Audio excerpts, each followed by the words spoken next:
effectively. The pandemic obviously has had a huge and ongoing impact, and Congress took unprecedented steps to deal with that.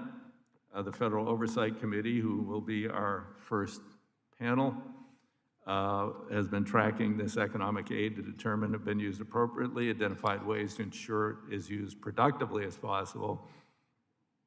The oversight, I forgot I can take my mask off while I'm talking.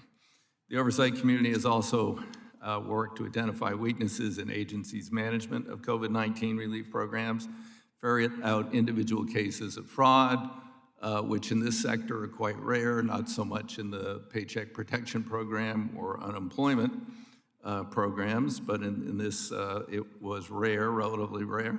Our hearing today will examine both these issues, oversight of the funds and the impact of the aid on the industry stakeholders.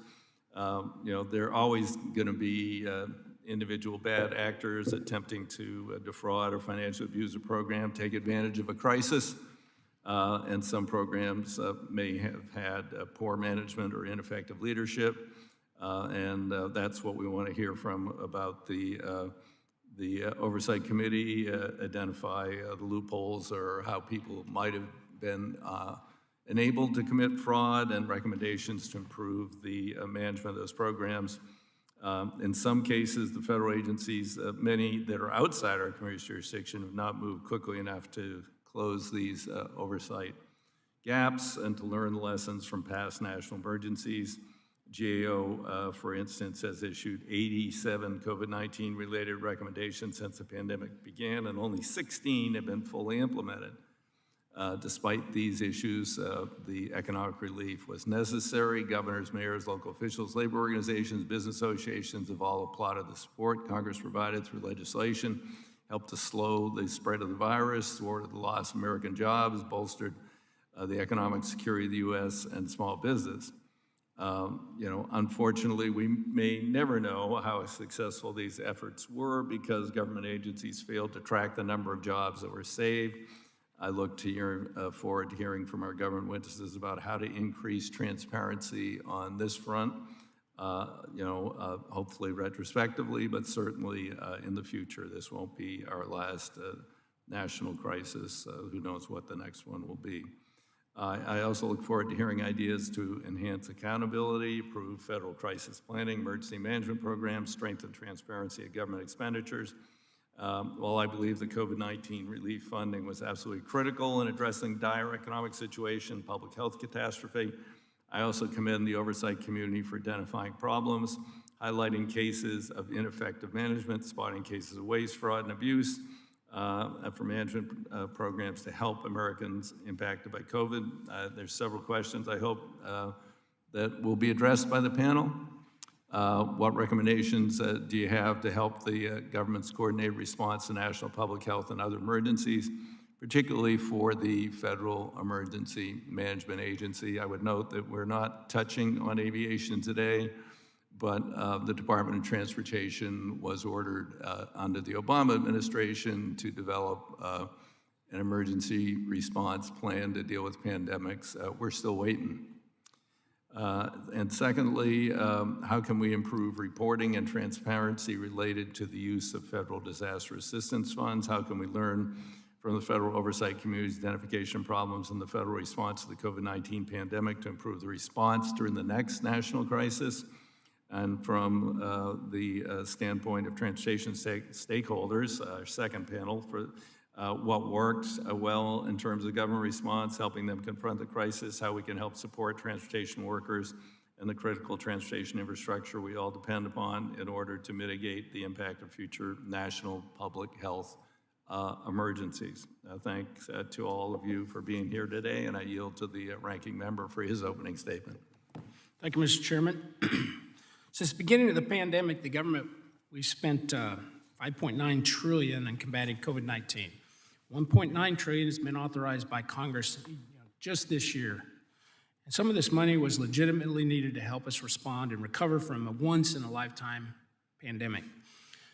With it, we were able to do things like Operation Warp Speed, distribute personal protective equipment, or PPE, set up medical clinics, and provide transportation for essential workers. And I'm glad today's hearing is going to focus on oversight and look at how these funds have been used or potentially misused. Unfortunately, a lot of recent funding has been masqueraded as pandemic-related relief. For example, more than $1 billion for Amtrak, school funds for critical race theory, and loads of extraneous green projects. And now the majority wants to add another $3.5 trillion to the tab through its human infrastructure bill, which will be jammed through using the partisan budget reconciliation process. This would be the highest level of funding for any legislative measure in the history of our country, costing the American taxpayers about $50,000 per U.S. household. We can't just casually throw around trillion-dollar figures like we're playing with monopoly money. We have to consider where these astronomical amounts of money are coming from. Unfortunately, it's going to come from the pockets of the taxpayers and the pockets of future taxpayers who haven't even been born yet. The effects of this cumulative, unchecked spending are real, and we're seeing it every day. The price of consumer goods have gone up nearly across the board. Gasoline's up 56%, airfares are up 24%, used cars are up 30% from last year, and even the cost of chicken wings has increased more than 58%. And let's not forget that we still don't know how this virus started despite its high cost. More than 600,000 U.S. lives have been lost, and we're still paying the economic toll of recovery. I look forward to hearing from today's panel on how the spending is impacting our economy and how it's impacting jobs, and whether or not Congress was as targeted as we ought to have been when spending such large sums of money. With that, Mr. Chairman, I'm looking forward to hearing from our witnesses, and I do appreciate the hearing, and I yield back the balance of my time.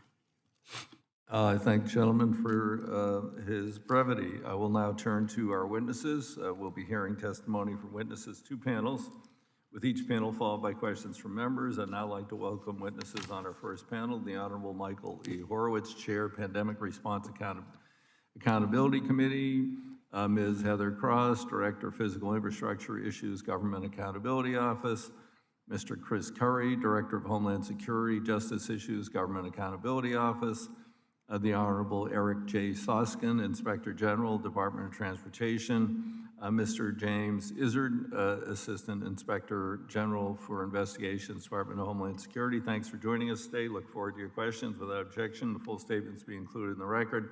Since your written statement has been made a part of the record, the committee requests that you extract the most relevant points and restrict yourself to 5 minutes. With that, Chairman Horowitz, you're recognized for 5 minutes. Great. Thank you, Mr. Chairman and Ranking Member Graves, members of the committee. Thank you for inviting me to testify at today's important hearing. Congress created the Pandemic Response Accountability Committee, or PRAC, which is comprised of 22 federal inspectors general to oversee more than the $5 trillion in federal pandemic relief spending. And I'm proud to report on our accomplishments to date at today's hearing. PRAC's mission is to work with IGs to help ensure that taxpayer money is used effectively and efficiently, and to address the pandemic-related public health and economic needs that Congress funded, as well as to root out waste, fraud, abuse, and misconduct. Oversight of a program of this magnitude takes a monumental and whole of government effort. Our efforts at the PRAC have focused on 3 pillars: transparency, coordinated oversight, and accountability. In order to foster transparency and enable the public to know how its money is being spent, the PRAC established a website, pandemicoversight.gov, and I hope people will go and look at the website. We continually update it with new data sets and spending data, and develop new features to enhance it as a tool for the public. For example, just this month, we updated our data visualizations on the Paycheck Protection Program, and for the first time, we're able to incorporate loan forgiveness data. The website also contains accountability information, including audit and inspection reports from federal IGs, as well as from the Government Accountability Office. We also track recommendations that IGs have made to agencies to help improve the operations of government programs related to the pandemic. I'm particularly pleased to report that as the result of the PRAC's outreach efforts to our state and local oversight partners, Pandemicoversight.gov now includes reports from state, county, and city auditors overseeing pandemic response funds. The website contains over 125 reports so far by these oversight entities, and there'll be more to come, involving unemployment insurance, use of coronavirus relief funds, pandemic preparedness, contract tracing, and more. With regard to our accountability efforts, the PRAC and federal IGs have been performing rigorous independent oversight for 16 months now. To date, these efforts have resulted in the issuance of about 250 oversight reports related to pandemic spending and the government's response to the pandemic. In addition, the PRAC issued an Agile Products Toolkit to assist with oversight efforts and has held a series of public forums and programs to inform the public about our oversight efforts. And just this month, the PRAC announced the creation of a new working group focused on preventing and addressing identity fraud in pandemic response programs. The PRAC Identity Fraud Reduction and Redress Working Group seeks to help reduce identity fraud in government programs and, very importantly, assist victims in recovering what can be devastating impacts from identity fraud. Additionally, the PRAC and the IG community is committed to bringing to justice those who unfortunately seek to defraud and steal from pandemic programs.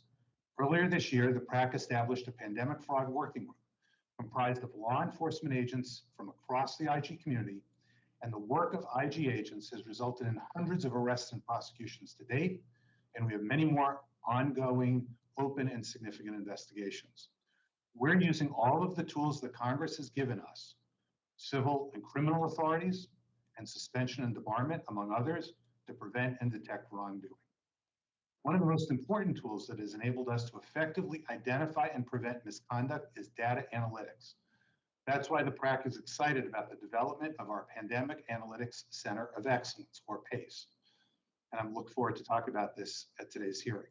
The PACE will allow the IG community to conduct data analysis and visualization of all pandemic response funds, provide fraud fighting tools to the IG community, enable the broad sharing of data and leading practices among IGs, and assist investigations and audits with expanded data for open source investigative intelligence. In the coming months, I look forward to providing even more information about the PACE as we continue to build what promises to be one of the more important tools in helping IGs root out fraud, waste, abuse, and protect taxpayer money. Thank you again for your continued strong support of the IG community. The extraordinary team at the PRAC and the entire IG community is committed to advancing transparency and accountability through our independent oversight efforts. That concludes my remarks, and I'd be pleased to answer any questions the committee may have. Thank you. Would now move to Ms. Heather Kraus, Director, Physical Infrastructure Issues, Government Accountability Office. Chairman DeFazio, Ranking Member Graves, and members of the committee, thank you for the opportunity to discuss our work on the federal government's response to and recovery from the COVID-19 pandemic. While COVID-19 cases remain significantly lower than the peak in January 2021, the recent increases in cases illustrate the risk of known and emerging variants and the associated public health and economic challenges. The CARES Act and other COVID relief laws included billions in funding to provide disaster assistance to state, local, tribal, and territorial governments and financial relief to the transportation industry. FEMA, DOT, and the Department of the Treasury undertook additional responsibilities and in some cases set up new programs to distribute these funds. Our testimony today is based on our work examining these efforts and focuses on 1, the status of select relief programs administered by FEMA, DOT, and Treasury, and 2, lessons learned and actions to improve the federal response. First, FEMA, DOT, and Treasury continue to play critical roles in the ongoing federal response to COVID-19. For example, FEMA continues to assist individuals as well as state, local, tribal, and territorial governments in response to the pandemic, and it's obligated over $79 billion from its disaster relief fund. This fund, which is generally used to provide assistance following a natural disaster, had never been used to provide assistance for a nationwide public health emergency on the scale required by the COVID-19 pandemic. FEMA's efforts have included providing assistance to individuals for lost wages, crisis counseling, and funerals, and reimbursing states, territories, and tribes for pandemic-related costs, such as for testing supplies, personal protective equipment, National Guard activities, and vaccine distribution. DOT and Treasury continue to make available the approximately $200 billion in financial assistance to the transportation sector, including to air carriers, airports, motor coach and school bus operators, Amtrak, and transit agencies. According to transportation industry representatives we have spoken with, this assistance has been critical during a period of sharp declines in travel demand and uncertainty about the pace and nature of the recovery, and enabled recipients to avoid layoffs, maintain service, and ramp up operations as demand for their service improves. As the federal government's response and recovery efforts continue, we identified key lessons and additional actions FEMA and DOT can take to help improve these efforts and prepare for future public health emergencies. For example, we found that clearly established and defined roles and responsibilities among federal agencies is important for an effective federal response. The COVID-19 pandemic highlighted once again the need for a national aviation preparedness plan to coordinate aviation and public health sector efforts and ensure safeguards are in place to limit the spread of communicable disease threats from abroad while minimizing any unnecessary disruptions with travel and trade. We recommended that DOT work with the federal partners to develop such a plan. However, DOT maintains that Departments of Health and Human Services and Homeland Security should lead that effort. Without such a plan, the U.S. may not be as prepared to minimize and quickly respond to future communicable disease events. In addition, federal agencies' efforts to effectively collect and analyze data are key to making critical decisions on program operations. For example, FEMA faced challenges collecting and analyzing data on requests for supplies, such as personal protective equipment made through the federal government. We recommended that DOT develop an interim solution to help states track the status of their supply requests and plan for supply needs, which it has not yet taken steps to address. Until FEMA develops a solution, states, tribes, and territories may continue to face challenges that hamper the effectiveness of their COVID-19 response. In closing, the size and scope of the federal government's response efforts, from distributing funding to implementing new programs, demand strong accountability and oversight. It is critical for agencies to implement our recommendations to help improve the government's ongoing efforts, as well as prepare for future public health emergencies. We will continue to monitor the implementation of these programs and our recommendations as part of our ongoing oversight efforts. This concludes our statement. We look forward to answering your questions.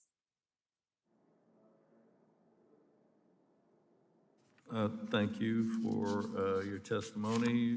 We now move on to the Honorable Eric J. Suskin, Inspector General, DOT.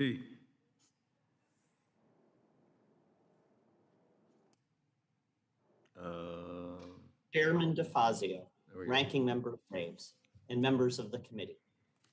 Thank you for inviting me today to discuss DOT's response to the challenges created by the COVID-19 pandemic. As you know, COVID-19's impact on the transportation industry has seriously affected jobs, businesses, and the lives of most Americans. DOT is committed to the safety and efficiency of our transportation system, and DOT agencies have moved quickly to release the more than $106 billion that Congress provided to DOT to help workers, families, and businesses deal with the pandemic. However, the large volume of funds makes it critical for DOT to enforce internal controls to prevent fraud, waste, and abuse. Today, I will focus on the 5 risk areas my office has identified to help DOT effectively steward its COVID relief funds. Those are airport grants management, surface transportation oversight, contract and grant execution, financial management systems, and prevention of fraud, waste, and abuse. As to the first risk area, FAA must make effective use of the $20 billion in COVID relief funds it received for American airports. We've recommended stronger controls over grantee reimbursements and a risk-based approach for detecting fraud, waste, and abuse. To its credit, FAA has begun assigning appropriate risk levels to grantees and adjusting its oversight accordingly. FAA will also benefit from enforcing existing policies to verify grant spending and check cost increases. A focus on controlling costs is critical, given the 100% federal share the CARES Act provides for approved projects. Second, DOT's surface agencies must adapt their oversight to mitigate risks.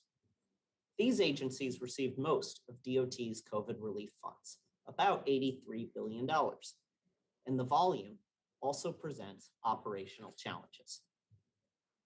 FTA and FRA, for example, received much more for some programs they oversee than in a typical year. While FTA quickly allocated these funds, transit agencies may take years to actually expend the grants, time during which the specific recipients and purposes can change. FTA must therefore ensure that it correctly awards funds and tracks them over time. FRA faces similar challenges with monitoring the $3.7 billion in supplemental funding Congress provided for Amtrak through FRA. At the same time, agencies must contend with the pandemic's operational impact and increased program risks. For example, FTA postponed its in-person oversight reviews in 2020, but has since resumed them and now plans additional oversight reviews for COVID funding recipients this year. The third risk area for DOT is better managing contracts and grants. This is key given the massive influx of COVID funds, in addition to its already substantial annual funding for contracts and grants. It will be critical for DOT to address weaknesses our prior work has found. Specifically, DOT must, one, foster competition and obtain reasonable pricing for services and programs. Two, ensure that contractors and grantees expend funds to achieve desired outcomes. And three, have sufficient numbers of adequately trained and supervised personnel to ensure compliance with federal requirements. Fourth, DOT must maintain the integrity of its multiple financial management systems, particularly given the recent increase in cyber attacks on federal and private sector information systems. DOT must likewise maintain its vigilance on efforts to prevent improper payments, as the drastic increase in disbursements and transactions could make compliance with federal requirements more difficult. Finally, we are increasing our outreach to transportation agencies as COVID relief funds are susceptible to fraud, waste, and abuse. Early detection and intervention will be critical, and it will be important for DOT agencies to use high-quality tracking and monitoring procedures. We are working to inform DOT staff and grantees about red flag indicators of fraud and how to report that fraud, as well as tracking and monitoring information. We are committed to using our audits and investigations to help maximize the department's COVID funding and to help it meet its mission, and we will keep the committee apprised of our work. This concludes my prepared statement. I'll be happy to answer any questions that you, Mr. Chairman, or other members of the committee may have. Thank you. Okay, I thank the gentleman. And last would be Mr. James Izzard, and Assistant Inspector General for Investigations, Department of Homeland Security. Chairman DeFazio, Ranking Member Graves, and members of the committee, thank you for inviting me here today to discuss OIG's oversight of FEMA's response to the COVID-19 pandemic. The CARES Act provided DHS OIG $3 million in supplemental funding to conduct oversight of nearly $50 billion for COVID-19 relief. DHS OIG is strategically initiating work to have the highest impact to help improve DHS programs and operations. Since January 2020, DHS OIG has received more than 6,000 complaints and initiated 120 investigations related to COVID-19. We continue to investigate COVID-19 fraud perpetrated by companies and individuals seeking to exploit DHS-affiliated government programs, including relief programs that FEMA administers. A number of our open investigations are under review for possible criminal prosecution by U.S. attorneys' offices nationwide. Since the passage of the CARES Act, we've been at the forefront to detect, deter, and investigate COVID-19 fraud perpetrated against DHS and its components through our participation on working groups coordination with FEMA and the PRAC, and leveraging the expertise of our professional staff to identify and investigate fraud schemes. For example, on February 3rd, 2021, as a result of an investigation, we worked jointly with the VA OIG, the FBI, and the U.S. Attorney's Office for the Eastern District of Virginia. A defendant pleaded guilty to wire fraud, theft of government funds, and individuals. In November 2020, DHS OIG determined the individual and her co-conspirators were involved in facilitating close to $500,000 in fraudulent unemployment insurance benefits, which included fraudulently using the identities of state persons. On April 8th, 2021, the United States Attorney's Office for the Eastern District of Virginia issued a 9-count indictment charging 4 defendants with conspiracy to commit fraud in connection with major disaster benefits. Recognizing the magnitude and potential of these fraud schemes related to FEMA unemployment insurance state of fraud schemes, or Foxtrot, or whatever the next 2 are going to be, where are we at in doing a better job of having the stockpiles so we don't have to go out for bids to unknown specious vendors and get ripped off? Thank you for that question, sir. As mentioned, we have a number of ongoing projects that are looking at FEMA's readiness. With the first panelist, that would be Michael Horowitz. Great. Mr. Chairman, just a couple of things. I do think that work can continue to be done, as you referenced earlier, to advance transparency, to ensure that all information, all data is getting out there about how money has been spent and where it's been spent and to whom the money has gone to. We also think additional controls need to be put in place, and we have been working over the last many months with OMB leadership and with the ARP implementation team leadership to do that. In terms of additional efforts that could be done from a congressional standpoint or legislative standpoint, I think some of the needs of various programs to ensure that they are taking the steps they're legally allowed to take with regard to, for example, data matching and identity theft, that those agencies can undertake those efforts to try and address what are pretty substantial concerns in both of those spaces. Okay, thank you. Ms. Cross? Sure. Yeah, I would say there's a mix of things that both can be done when you're setting up programs in the future, as well as things that can still be handled on an ongoing basis as we continue to respond. We identified some lessons learned, so coordinating and identifying, defining roles and responsibilities when you're setting up the programs and also as you're executing things, providing clear and consistent communication.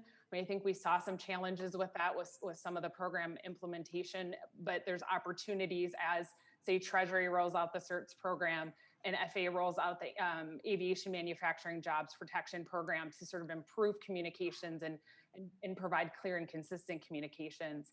I think, again, establishing strong accountability and transparency mechanisms. That's things that, I think, as you heard from the panel today, a lot of us are continuing to look at and audit and oversee as agencies begin to set those up. Okay, thank you. And then Mr. Izzard. Thank you, sir, for the question.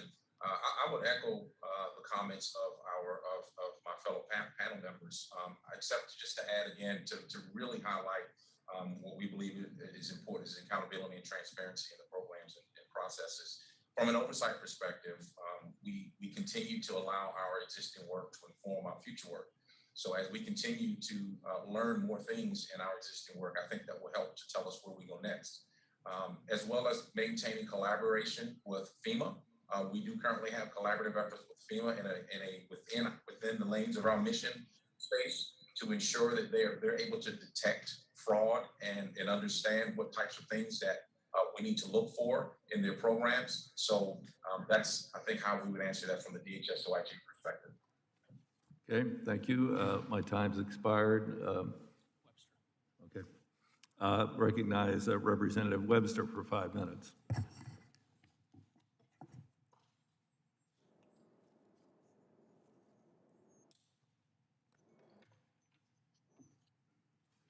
you, Chair. I have a question, I think of Mr. Horowitz, and that is, do you think that if there is, I don't know if you investigated the fact that the money may have been spent properly, it may have been the right price at the right time and so forth, but if the science was flawed, would that have affected something that you might ask in that we're buying things, but we don't even need to buy them? Was there anything in your reports or any things that you did that would distinguish between right and wrong in that area? Congressman, we wouldn't generally look at trying to assess that kind of a question. Our HHS OIG, Health and Human Services Inspector General, has done a fair amount of work on the healthcare related issues. And I can certainly follow up with her in that office to see if there's anything in particular that would address your question, but I'm not aware of it as I sit here today. Yes, well, for 60 years, there's been an acceptance of some flawed information has been proven flawed in the last month or so, dealing with the size of particles, and are they airborne in aerosol or are they droplets that fall to the ground? So there were literally millions of these bought by who knows who, everybody. And there was a bunch of dots that are on the ground. Some of them are still out there to keep 5-6 feet distance between other people. All of that, basically, if this disease was carried from air particles, would be flawed in that we would have spent millions, maybe billions of dollars on things that really didn't do any good. And it's been proven in this report that came out a couple of weeks ago from Leslie Marr, who's an aerosol scientist at Virginia Tech, but also is one of the few people in the world who also study infectious diseases. So in the end, we ended up buying things that may have been the right price, we just didn't need them.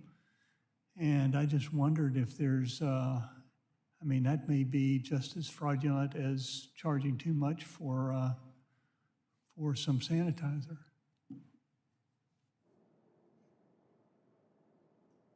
So I guess my question would be, is there anything in the future that you might be looking at that would also make sure that what we're buying is what we need? Well, I'll say, Congressman, as a IG community, we do look at questions about whether what's been purchased is consistent with what's needed. Obviously, over time, as information's learned and issues come up, that could evolve.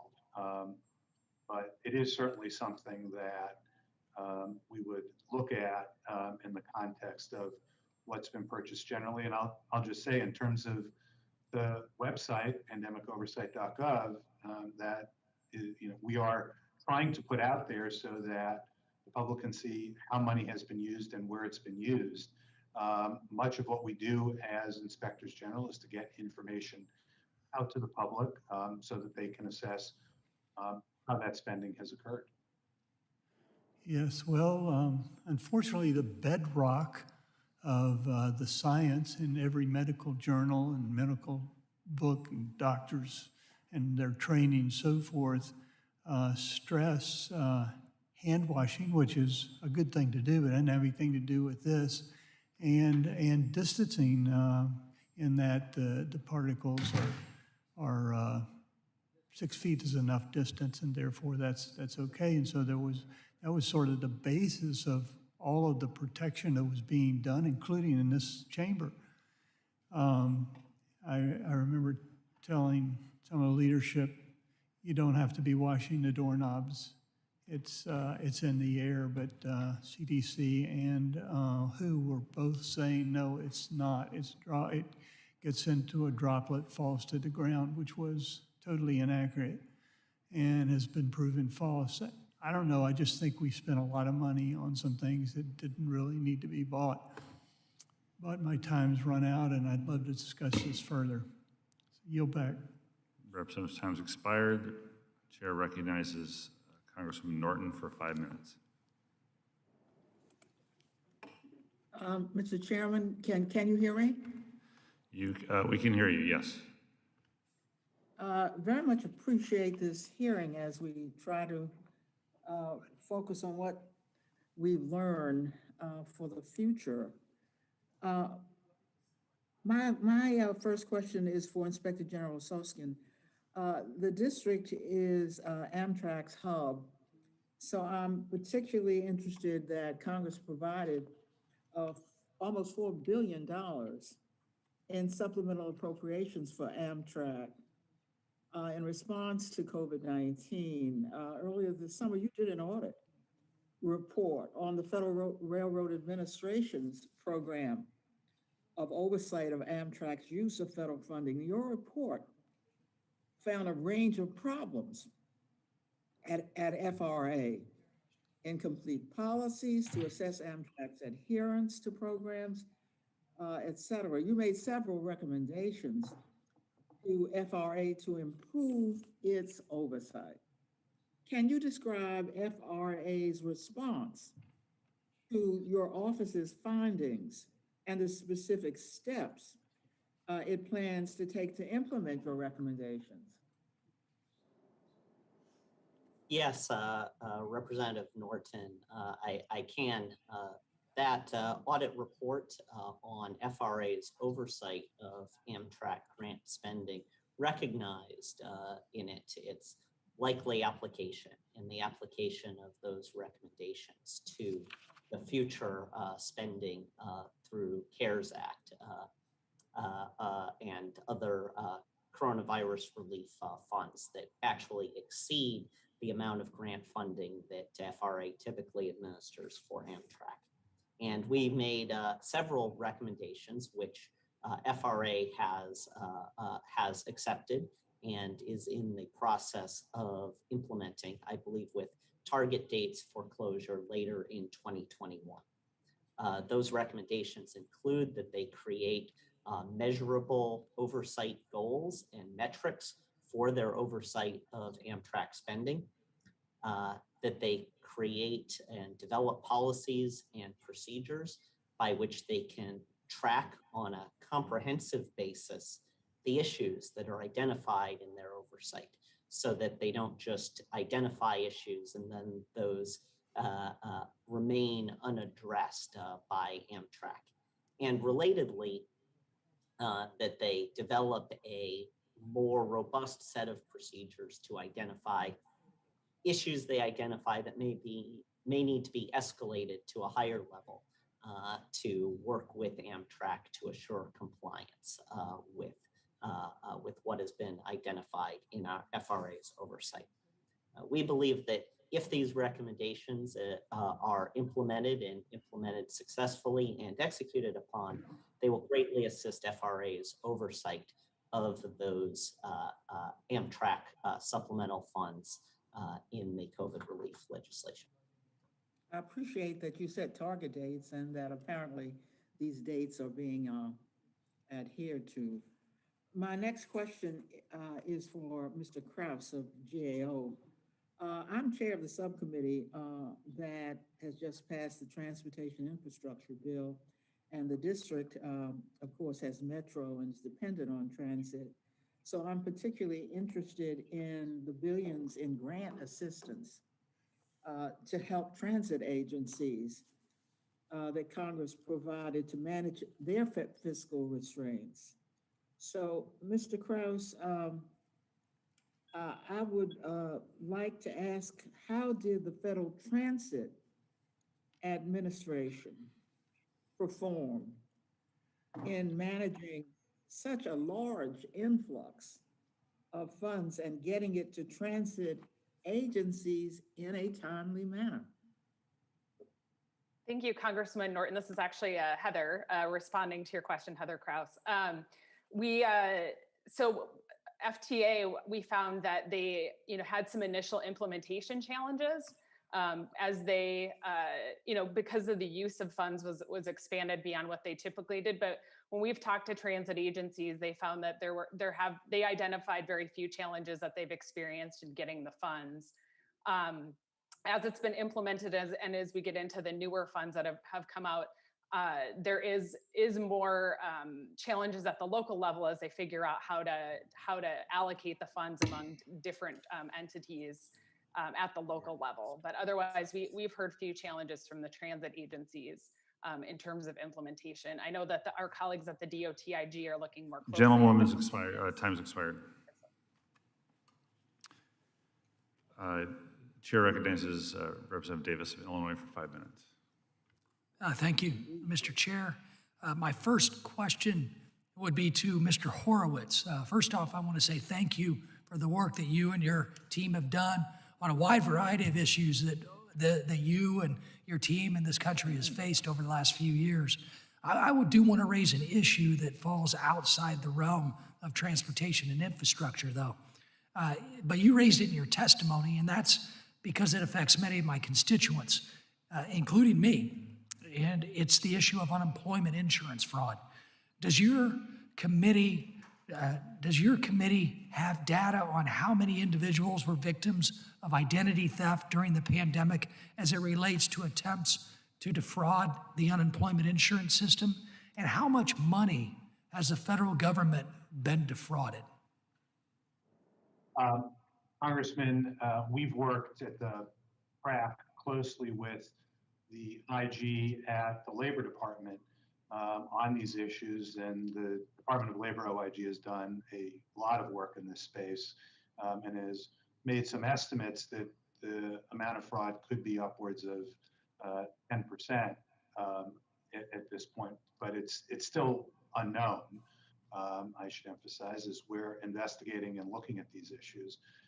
But one of the significant issues, as I mentioned and as you referenced, is been identity theft, and the number of people that we've heard from who've expressed concerns about having their identity stolen. And of course, there's two very serious problems that arise from that, as you know. One is the program itself gets defrauded, but then separately you have the victim whose identity has been used, who has to deal with the fallout from their credit, other issues, security clearances, perhaps, if you're a federal employee or play in a sensitive position, and a number of challenges that arise as a result of that. And that's why we set up the identity fraud working group that we did to try and tackle that problem. Well, thank you, Mr. Horowitz. As I mentioned, I was a victim myself in my home state of Illinois. And after going through that ordeal, we tried to make sure that all of our constituents who were affected knew the right steps to take to protect themselves and protect their families and their own identity. But with that being said, sir, do you have any policy recommendations that you could lay out that might make it into any final report or recommendation? We have, as a community, put out some. Actually, the Labor Department IG and the SBIG have public reports that they've recently issued on that, and certainly would be happy to send them to you. Much of it focused on what the agencies can do to both detect potential identity theft before it occurs, so stop it in its tracks, and then also, when it does occur, how to help victims of identity theft address those problems. So, for example, ensuring, and some of these are maybe obvious steps, but steps that SBA-OIG, for example, has recommended with regard to the Economic Injury Disaster Loan Program, referred to as EIDL. The importance, for example, of just maintaining and tracking identity theft complaints, processing information about identity theft, and helping to restore identity theft victims to their condition prior to the fraud, including stopping, loan billing statements, preventing delinquency collections, taking what may seem like common sense steps, but steps that aren't necessarily yet being done. And the IG there and the IG at the Labor Department has also made recommendations that they're following up on. I'm happy to Thank you. talk with you further about that. No, thank you with that. You know, we tried to address the issue of unemployment in our initial funding given to states. Like my home state of Illinois got $40 million to over $40 million, I believe, to implement a pandemic unemployment insurance system to avoid some of these issues. Is there any work being done at the DOJ to investigate where those administrative fees might have gone and what states could have done better to actually address identity theft on the front end and unemployment fraud on the front end, since they got that administrative money before the pandemic unemployment insurance system was in place? That's an excellent question, important question, Congressman. I'd have to follow up with the department on what they may be doing investigatively in that regard. But I do know from working with and speaking with the Labor Department IG and with our meetings that we've had ongoing with OMB leadership, that this is an important area that the Labor Department IG has been following up on and taking steps to look to address within the UI program, and that we've been raising consistently at the crack level and are going to continue to try and move forward on to get steps taken to try and address this very serious problem. Representative, time's expired. I now recognize myself for 5 minutes. And my first question is for Ms. Kraus, the GAO. Since 2015, I've called for a national aviation preparedness plan, and following, in fact, your agency's recommendation from 2015. We've learned some lessons over the last year, and you've mentioned it in your testimony and report. Ms. Kraus, could you elaborate on the GAO's recommendation for such a plan and any new issues that ought to be addressed since your recommendation was released? Thank you, Mr. Ellerson. You know, we continue to advocate that this is something important that DOT needs to follow through on. I mean, I think, you know, given how the pandemic rolled out at the beginning, I think it would have benefited by having a national aviation preparedness plan to more clearly outline roles and responsibilities, as well as, you know, airlines and airports have individual plans that can feed into a national plan so that we're better prepared. Note as well for maybe Mr. Curry, the joint testimony states the Department of Transportation maintains that the HHS and Homeland Security should lead the effort to develop a preparedness plan. Are those agencies in a position to work with DOT in developing a plan? Yes, sir. It's a good question. Those agencies are definitely more broadly responsible for national biodefense strategies. And so they should include those types of agencies and work with them. But I totally agree that in the space of the aviation environment, the Department of Transportation would be the one expected to take the lead on something like that, working with their industry. The DHS and HHS just have too much to do across the board to focus in on every single industry. Yeah, thanks.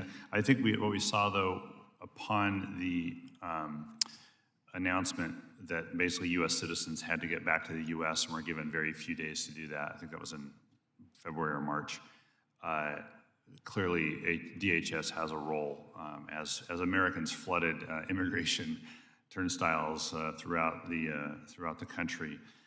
So with this apparent conflict of agencies saying it's not our job, it's their job, it's not our job, it's their job, is there a different agency? Does the NSC, National Security Council, need to get heads together to make this happen? How do we get past the gridlock of finger pointing at the bureaucracies?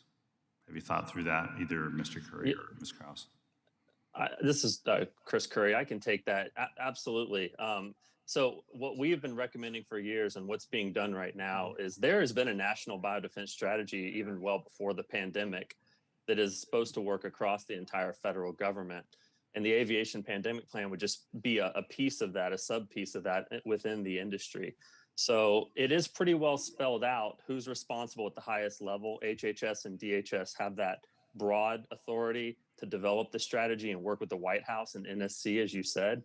But as I mentioned, I totally agree with Ms. Kraus that the Department of Transportation would have the lead in working specifically with their industry. That's great. Thank you both very much. And just a reminder to members, I have a bill to direct the DOT to develop a national aviation preparedness plan, and we welcome co-sponsors on that bill. Continuing on with Ms. Kraus, I think it's page 17 of your testimony, and if you could just quickly address the Aviation Manufacturing Jobs Protection Program, which we approved in the American Rescue Plan. It's been set up. First round of applications are in. DOT has reopened the application process through August 4th, I think, if I got the dates right. Have you started to look at the DOT's rollout of the application process, or will you wait a certain amount of time before you take a look at the GAO look at the rollout of the plan?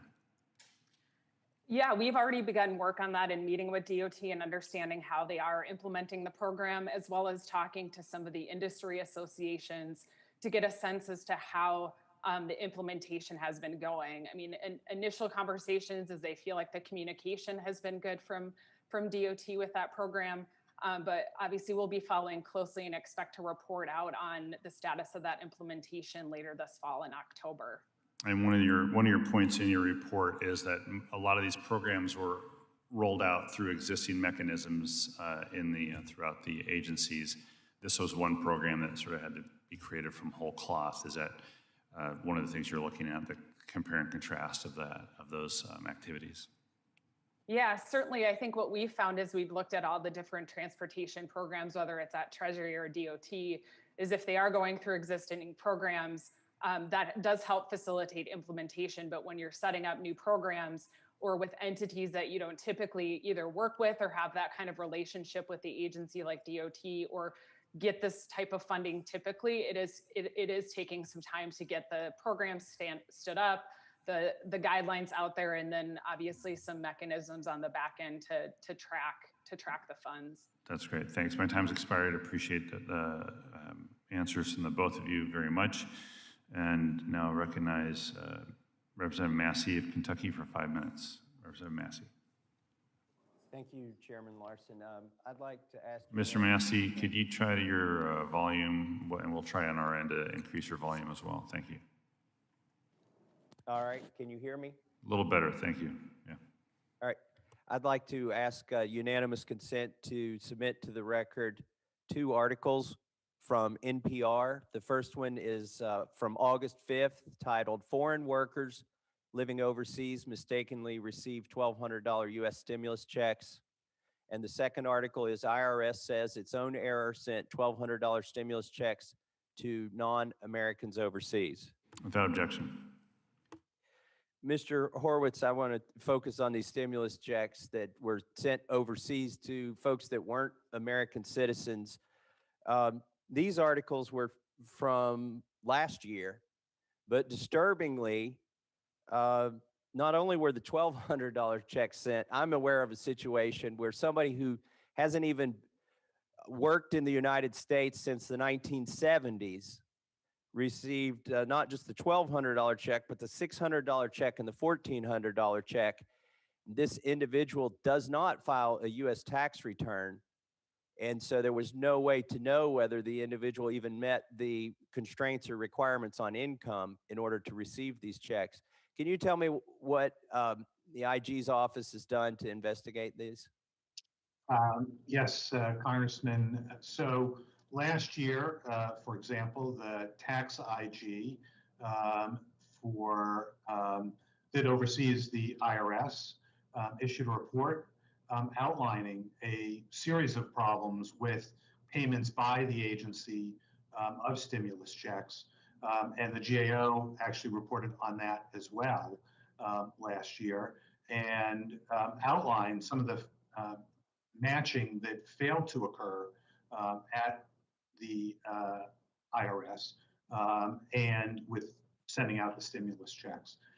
I'd have to follow up with the tax IG about what ongoing work they may have done with regard to the subsequent checks that have been sent out. I'm not familiar, frankly, as I sit here today with the ongoing work, and I believe GAO may have some follow-up work as well in that space. Okay, if you could send those to my office, I'd appreciate it as it comes out in real time. I'm afraid since all three checks went to the particular person that I'm aware of, and that this person does not file a U.S. tax return. This person actually worked in the United States in the late 60s and early 70s. And for that reason is somehow in the database. This person does not file a U.S. tax return. This person does not have a green card.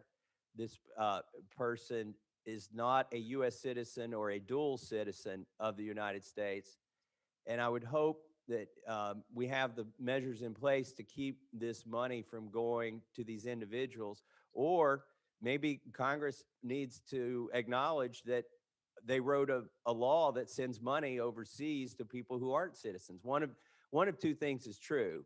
We are either sending money to people who don't qualify on the income level, and people who don't file tax returns, people who don't work in the United States, people who don't live in the United States. That's the other thing. These checks are going to foreign addresses. I would hope that would be a trigger to do a check to see if this person is a citizen, if we're sending it to a foreign address. Maybe we should check to see if they filed a tax return. I know people didn't get, U.S. citizens who didn't get checks. Some still haven't gotten their checks, who are U.S. citizens, and it had something to do with their tax return. Yet this didn't keep people who are foreign nationals from getting these checks, who don't file tax returns, haven't filed tax returns in at least 40 years. So I hope, we'll keep a check on that. And I don't want to take any more of your time. And I appreciate you looking into it. And I'll yield back the balance of my time. Thank you. Thank you, Congressman. Representative Napolitano. Thank you, Mr. Chair. Ms. Kraus and Mr. Soskin, I want to follow up on Representative Norton's question regarding assistance to transit agencies. Mr. Kraus, Ms. Kraus, you mentioned problems cities are having.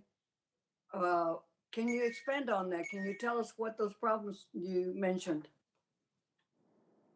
What I was getting at is more the time that it takes at the local level to determine how to distribute the funds when you're at the urbanized area and the funds are down at that level. There is some discussions at the local level as to how to dedicate those funds to the different and often multiple providers that are at the local level. So that's what's playing out in terms of some of the transit funding now. Is there any other problems in that? No, as I said before, I think when we've talked to transit agencies, largely implementation has gone, they found few challenges with implementation of the program from FTA. Thank you. Mr. Suskin, Ms. Krause mentioned you would be able to expand on the issues of assistance of transit agencies. Can you please explain your work and findings on assistance of transit agencies? Absolutely, Congresswoman Napolitano. We have two audits planned on Federal Transit Administration relief funding oversight. It's a sort of a two-phase audit, one of which will be the design of the FTA's controls for requirements and oversight risks during the awarding and life cycle of the grants that they're providing to transit agencies. And the second phase or second audit will be a look at the implementation of their controls. In the Relief Funding Management Challenges report that we identified for the Department of Transportation last year, we also recognized several of the other oversight challenges and challenges that transit agencies will face with these funds.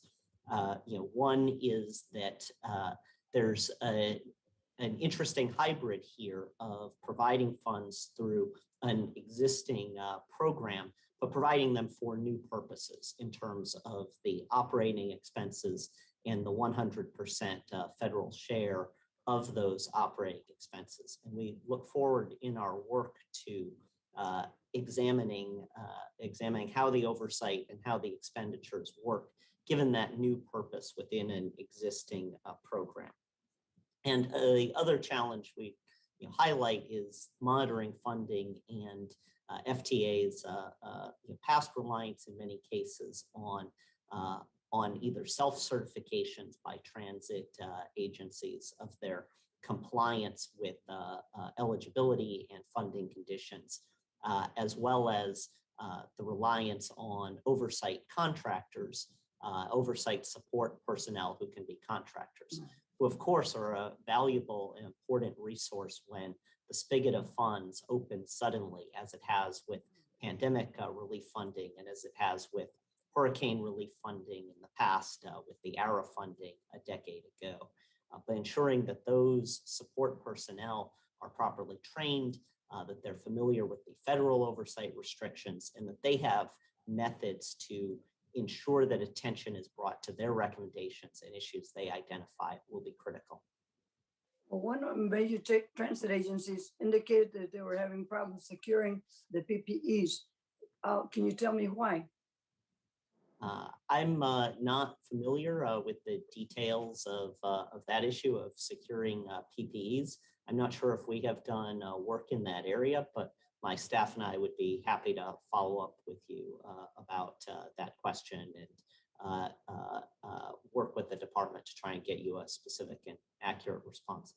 Thank you very much. I think it would be important to find out why the distribution was held up to the states and then filtered down to the counties.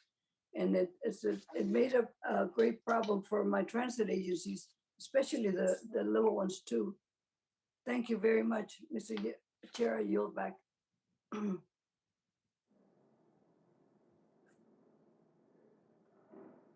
Representative LaMalfa. Thank you, Mr. Chairman. I did want to touch on the issue on commercial aircraft and the mask wearing issue with COVID. I want to address this to Mr. Soskin. Last month, we had 27 of us sent a letter to TSA and CDC about their decision to renew the mandate through September 13 at least. I'm not even sure when they're going to review the length of time, but we asked them to review the policy and remove or modify it for passenger commercial aircraft. What we're getting is reports of 75% of the unruly passengers, reports this year, because of the mask situation. I think we've all seen the videos of people getting pretty roughed up there, if their 2-year-old doesn't have the mask on or it's not on the right way, and this is while people are on the plane that are not even wearing theirs correctly with the enforcement or what have you. So we know that the aircraft themselves have extremely efficient filters that do a good job through the HEPA filters of circulating the air through the aircraft and cleaning it. So the situation is such that people are getting extremely frustrated, and that we're asking TSA and CDC to look at this sooner rather than after the complete summer season is over with. So what was the consideration for the social effects for people that are on passenger planes and the interaction this would cause with passengers and flight personnel on the aircraft? Has that been considered by DOT at all? Are you aware of, Mr. Soskin? Representative LaMalfa, first let me express that we take extremely seriously the issue of unruly passengers on aircraft and the potential impact on aviation safety. Our criminal jurisdiction here overlaps with the FBI's, and it's important to note that FAA has instituted a zero tolerance policy and can pursue civil penalties, including increasingly more significant fines for unruly passengers as they work to keep the onboard environment safe. We haven't done any work at this time in looking at the mask policy specifically. As you know, it's an evolving public health environment. We saw the new CDC guidance and OMB guidance, as well as that from the I understand the congressional doctors over the last few days regarding masking in non-aviation environments. I do appreciate your highlighting, however, the efficiency of the filters on commercial aircraft. I think it's, of course, important for members of the traveling public to recognize all the safety measures that are in place to keep commercial aviation safe. Well, it's exciting to hear about the zero tolerance policy, but I'm talking about, real people that are trying to travel here. And, if they do have kids, if they do have people with special needs, it seems there's some really overzealous enforcement going on. And I think for the flight personnel themselves, I hear the browbeating by the people announcing as the flight is going along, wear the mask. They're basically, it's really becoming an atmosphere that's not pleasant for something that is been on the wane here lately for, the mask mandates. Now we're going back and forth on mask mandates in this very body here, that a lot of politics being played around it, as you might be hearing, that on one side of the building in the House, it's a strong mandate, and on the Senate side, it doesn't seem to be as big of a problem. So somewhere in the rotunda, there's a transition, how big the threat is. But I think we need to take a really good look at how this is affecting the morale of passengers as flights are picking up once again, people with special needs, people with small children, and just the general attitude. It's not helping the airlines, it's not helping those personnel to have to be these hardcore enforcers on that. So is that something that you see there being an issue, Mr. Soskin? Again, we have not engaged in any work to look specifically at the mask mandate or its effects. It is an area of overlapping responsibility among DOT and TSA, as well as the FBI for enforcement. And I think my staff and I would be happy to discuss that question. Yeah, I'd be interested in that further with you. FBI piece there. So that's something. Okay, well, thank you for your time, Mr. Chairman. I'll yield back. Mr. Cohen, you are now recognized for 5 minutes. Thank you very much. And first, I'd like everybody, if you can notice in the background, there's a television screen in my office where the Washington Nationals are playing a baseball game. 4 of their players are in COVID restrictions. 8 of their personnel are in COVID restrictions. I think masks is a good idea, and especially on airplanes and where public gathers in small spaces. But I want to thank Chairman DeFazio and Member Graves for holding this hearing. Most of the transportation industry was devastated with significant declines because of COVID-19. People afraid to fly and concerned about flying next to people. And even with masks, it's still somewhat concerning. We resuscitated the industry with lots of aid, but some of it was far from perfect in how it was delivered. One issue I worked on extensively was the disproportionate share of CARES Act grants that were awarded to certain smaller, less trafficked airports at the expense of our major commercial hub airports who service most of the public and do most of the work and need most of the money, including Memphis, which is the world's largest cargo airport in the world. These award amounts were based on a formula developed by the Senate and the Federal Aviation Administration that produced massive windfalls for certain small airports. As many as 31 airports received grants for at least 4 years' worth of operating expenses, and over and above, so they would have had 4 years' worth of operating expenses without any monies that they would otherwise have received. Fortunately, the wrong-headed formula was changed. The airports, for the future funding, they didn't receive a disproportionate share of funding from additional pandemic and 2 subsequent relief bills based on the pandemic. Nevertheless, the amounts that were awarded at certain airports under the CARES Act were far more than needed or were fair. Mr. Soskin, can you tell me why the formula was written this way in the first place, and what your office is doing to monitor the smaller airports and their use of that money and to see to it that it's properly spent in accordance with FAA grant requirements? Congressman Cohen, as Ms. Kraus highlighted earlier, one of the trade-offs that we face in awarding emergency relief funding, like in the CARES Act and CARISA and the ARP, is the trade-off between doing something new and unfamiliar for the agencies administering funds and making use of existing mechanisms, existing programs, and existing formulas. In this case, I think it's instructive, the responsive approach that was taken by FAA when it identified the multi-years of operating expenses that you referenced and updated and limited the funding beyond a certain point. And then Congress in the Carissa extended that and narrowed the scope. Mr. Soskin, I know the history. I've been through it and found it difficult to get through it. The question was, why was it written that way in the first place? It wasn't using a formula that we already had. It was a new formula that the Senate and the FAA came up with. Why did they do that? That's a question that we may look at as part of our current audit in the FAA's award and oversight of CARES Act funds. Beyond its potential inclusion in that ongoing audit work. Mr. Soskin, thank you. You're not answering the question, but I'll go on to Ms. Krause and hopefully she'll be better at doing that.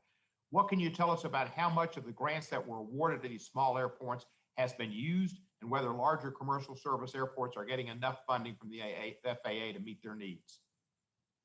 Yeah, we have some data, and we can give you more specifics, but at the highest level, the larger airports, when you're looking across the different funding streams, have expended more funds than the smaller ones. So when you're looking at like the large hub airports, you're seeing about 75% of their funds that they've received across the 3 buckets of money having been expended, where you're seeing lesser funds closer. It all depends. We can give you more details, but when you get to the smaller airports, it's a smaller percentage, but in some cases, around 50% or so. So I'm happy to give you more details on sort of the spend rates across the airport. If you can, and if they're spending that money on superfluous things, they had plenty of funds.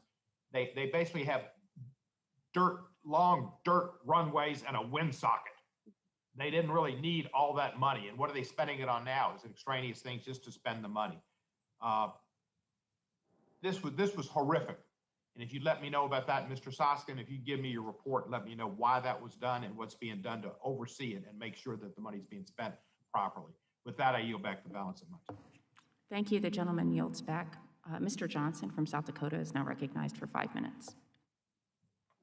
Thank you very much, Madam Chair. My question will be for any of the panelists that want to weigh in, because I'm sure you all have some expertise on this front. And I would compliment the chair on pulling together this panel. Clearly, we should all care about the efficiency and the effectiveness of federal dollars invested in infrastructure, certainly during COVID as well as during any time. So I think my preface would be this, to remind all of us about how inefficient much of our investment in infrastructure is in this country. Environmental reviews in this country commonly run in excess of 1,000 pages. That's not typical across the world. Our environmental reviews take on average 5 times longer than they do in Canada, and twice as long as they do in the European Union. Of course, building subways are expensive, but the New York subway capital construction costs per project are quadruple what they are the global average for urban subway systems. And so I think my question for the panelists is, as you did your analysis of these infrastructure investments during COVID, did we get a sense of what the financial cost of compliance to these environmental and historical reviews were? And do we have any sense about how they compare to what we would see in other parts of the world?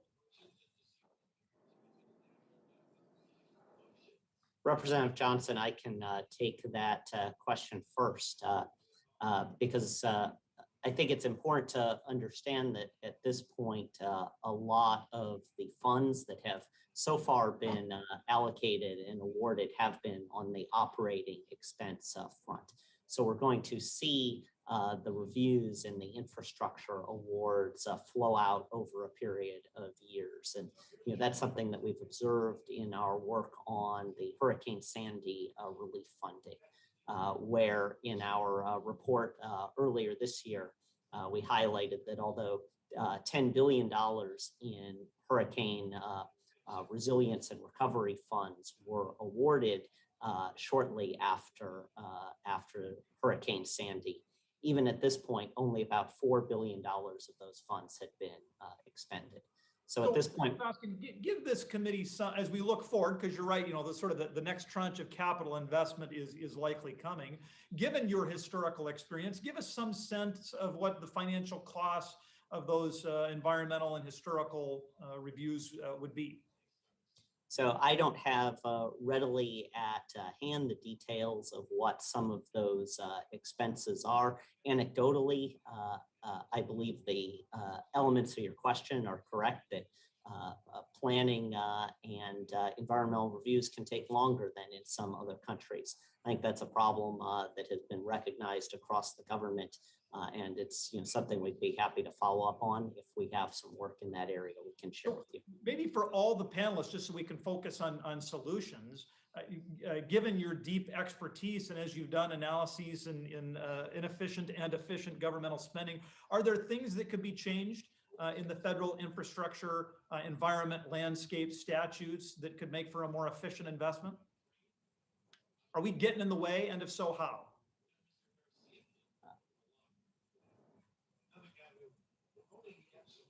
I can jump in. This is Heather. So I would say, I think as infrastructure funding gets rolled out, depending on what folks are looking for out of the investment, being clear about and defining what the program is, if there is certain intentions, if there's certain outcomes that you're looking for. Really being clear on what you want the outcomes to be and sort of how thinking about how to measure that, I think up front is really important. Thank you very much. Anybody else? Mr. I'll Soskin? jump in, sir. Yeah, I'll jump in. This is Yeah, Chris thank Curry from GAO.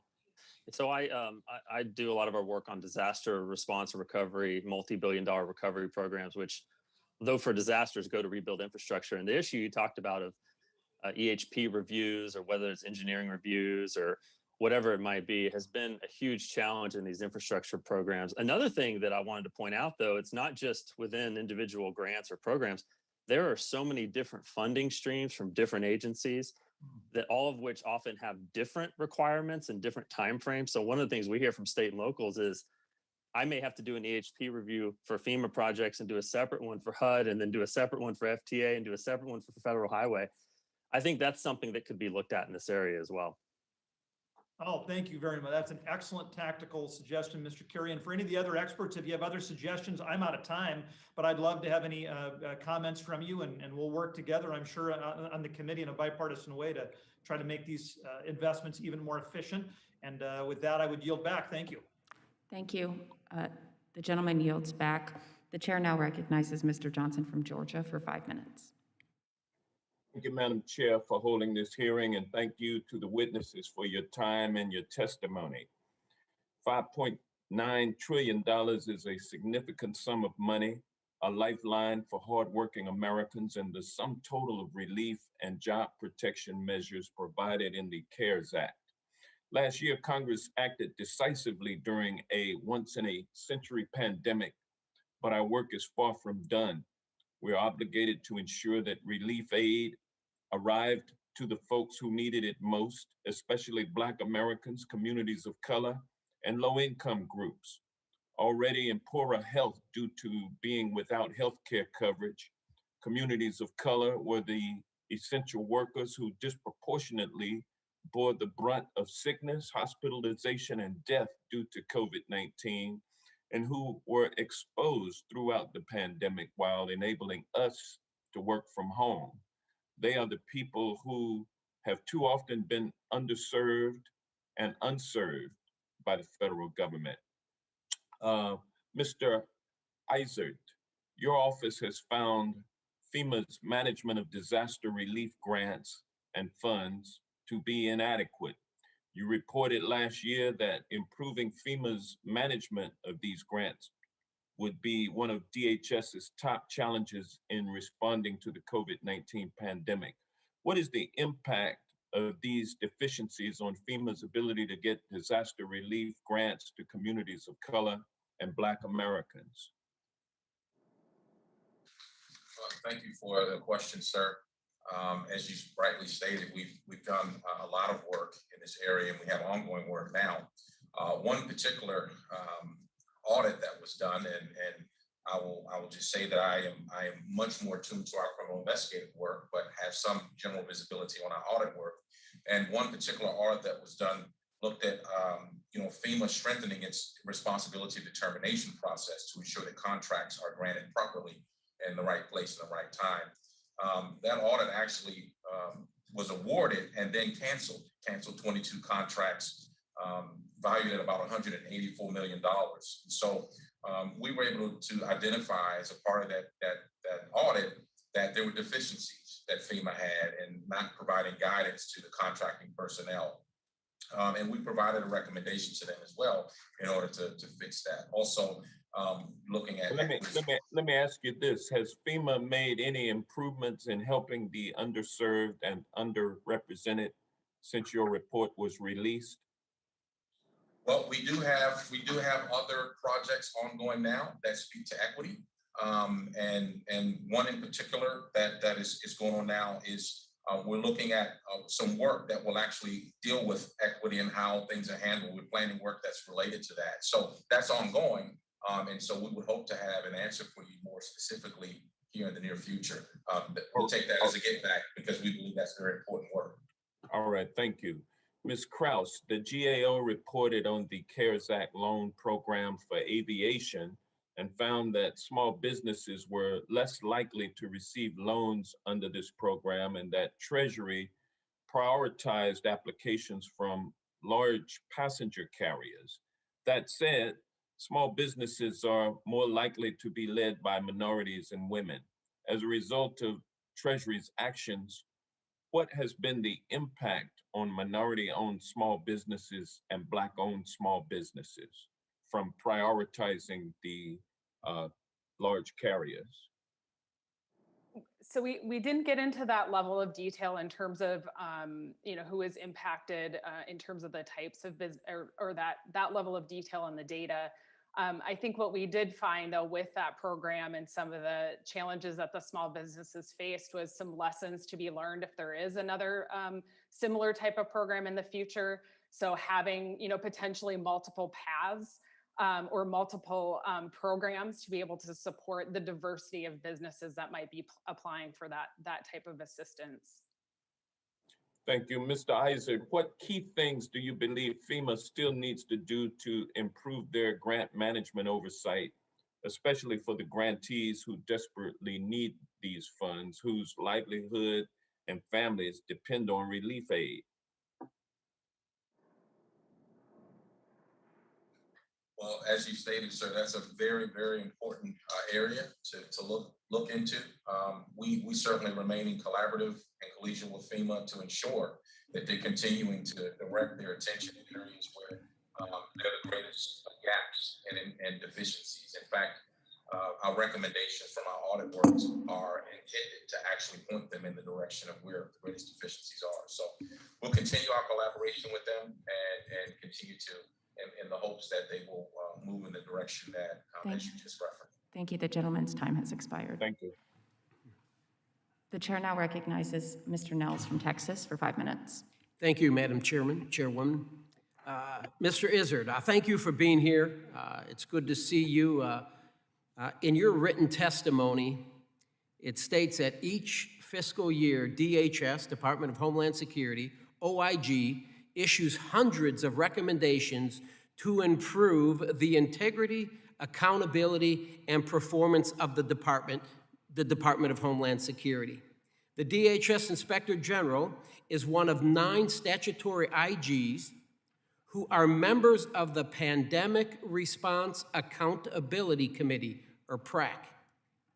We know that the CARES Act provided DHS, Department of Homeland Security, almost $46 billion for COVID-19 relief, and I believe your department, sir, you have around $3 million of that to conduct oversight of those funds. So my question for you is, Mr. Izzard, are you monitoring the resources the Biden administration uses on border missions? Thank you, sir. We have a number of ongoing projects with regard to the border at this time. In fact, our Inspector General has recently made a number of trips to the border to personally take a look at the humanitarian crisis that's occurring at the border. And so as a result of that trip, our office has initiated additional projects. So there are projects that are ongoing. I'm happy to get back with our staff and make sure we provide details on what those projects entail and what they'll cover, what they're intended to cover. Thank you. And as you stated, the humanitarian crisis, how much is the border crisis costing the American people? In other words, how much money has DHS used to address the 1 million people who have been apprehended at our southern border since the start of the year? That's a great question, sir. And I don't have that information in detail available. Prefer not to speak anecdotally to it, but I will certainly make sure that we get you the detailed information. I believe we've done work in that area, and we'll look at that to get that answer back to you. That's fair enough, and thank you for that. And recently, the city of La Joya in Texas issued a public health warning due to the potential spread of COVID from infected migrants. And what took place around July 26th, just a couple days ago, there was an undocumented migrant family at a Whataburger, and they were coughing and sneezing while they were inside this Whataburger, and they weren't wearing any masks. And so a citizen contacted the La Joya Police Department, and the officer approached them and asked that family, you know, what are you doing here? What's going on? And that family said that they were released by Border Patrol because they had COVID-19. The family also stated that a local charity group paid for their room at a local hotel. We do know that the Hidalgo County judge, Mr. Richard Cortez, called on federal immigration officials to stop releasing infected migrants into their communities. So has the Department of Homeland Security, has your office examined how many migrants have been released from custody with COVID? If so, how many? We do have an open project that looks at DHS's protocols and how they handle matters such as that at the border. I'll make sure we get that information to you, but yes, sir, to directly answer your question, we do have an open project. It's ongoing. We look forward to providing and publishing the final report once it's complete. Thank you, and I can't wait to receive that answer. And you stated earlier that you have a collaborative effort with FEMA, and so is FEMA being deployed to the border? I'm aware that there are reports that FEMA has been represented at the border. That's my understanding. All right. So you don't really know what operations have been impacted due to FEMA's deployment at the southern border. You couldn't answer that. Fair enough. Is FEMA spread too thin, sir? And the reason I ask that is, will FEMA be able to respond as hurricane season bears down on the Gulf Coast? I represent Southwest Houston, Southwest Texas, and hurricane season is coming. Will FEMA be able to handle that with the responsibility that I believe they also have at the southern border? Well, I certainly understand that question, sir, and I appreciate it. We believe that our independence and objectivity is really the bedrock of what we do, and so we will continue to conduct our oversight work to ensure that we address issues that arise, and if there are gaps that arise, that we will address those. I don't know that we would opine on whether they're spread too thin or their role and how they function, but we certainly will, in an oversight capacity, address any gaps that do arise as a result of how they lay out their programs. Thank you, Mr. Izzard, and I look forward to hearing back from you, and thank you for your candidness. Madam Chair, I yield back. Thank you. The gentleman yields back. Ms. Titus is now recognized for 5 minutes.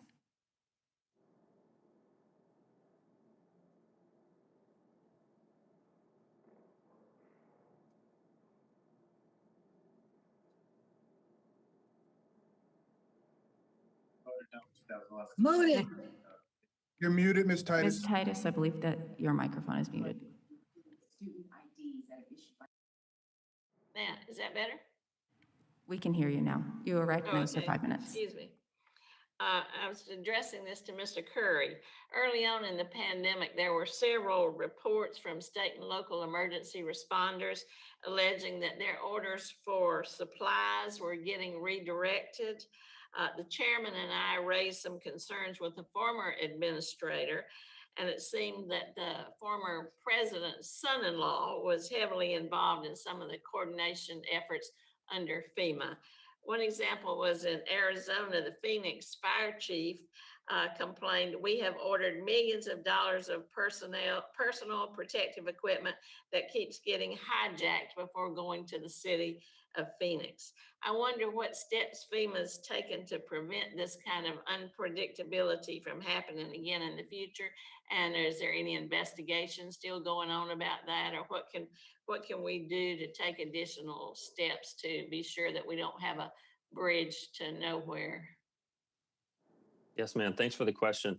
That was actually one of our recommendations last year, still early on in the pandemic. There's no doubt there was a ton of confusion early on between FEMA and the state and local governments about who was making decisions where federal supplies wound up and where they didn't. We heard lots of stories from states about supplies showing up that they didn't ask for, and then supplies that they asked for never showing up. So one of our recommendations was that obviously FEMA needed to get a better handle on communication and coordination with the states on that prioritization.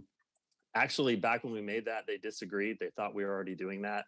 But they have taken a number of steps to improve that, and we have heard some improvements. But I will say that the need for the PPE and the supplies, as you know, has drastically been reduced over the last 6 months or so. So my concern moving forward, if we face another surge and we get into the need for the federal government to begin airlifting and providing those supplies again, that we're going to face similar challenges moving ahead.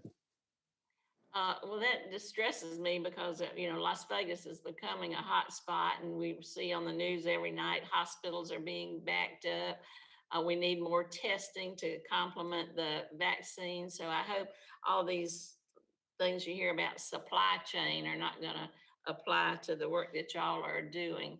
So I'm glad you're trying to get on top of that. I would add that while most of the people you worked with were good actors, there were a number of kind of schemes that we heard about: fraud schemes, theft of public funds, hoarding of scarce materials, fictitious claims against the government.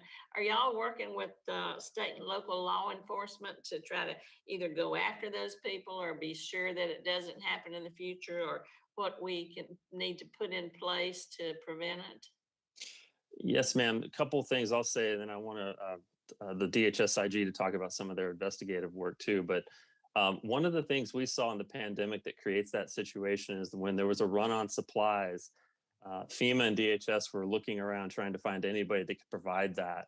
And of course, mixed up in that were people that were looking to defraud the system and could never provide the supplies. We saw the same thing after 2017 with the disasters.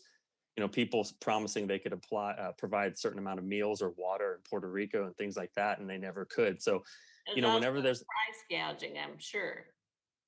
Oh, yes, ma'am. Absolutely. And that's that's not outright fraud, but that's one of the most important roles of the federal government to make sure that's not going on. But so we've looked at that from a standpoint of how do we get better at contracting so we don't have these kind of gaps and deficiencies. But I know Mr. Izzard's also done a lot of investigative work on that side too.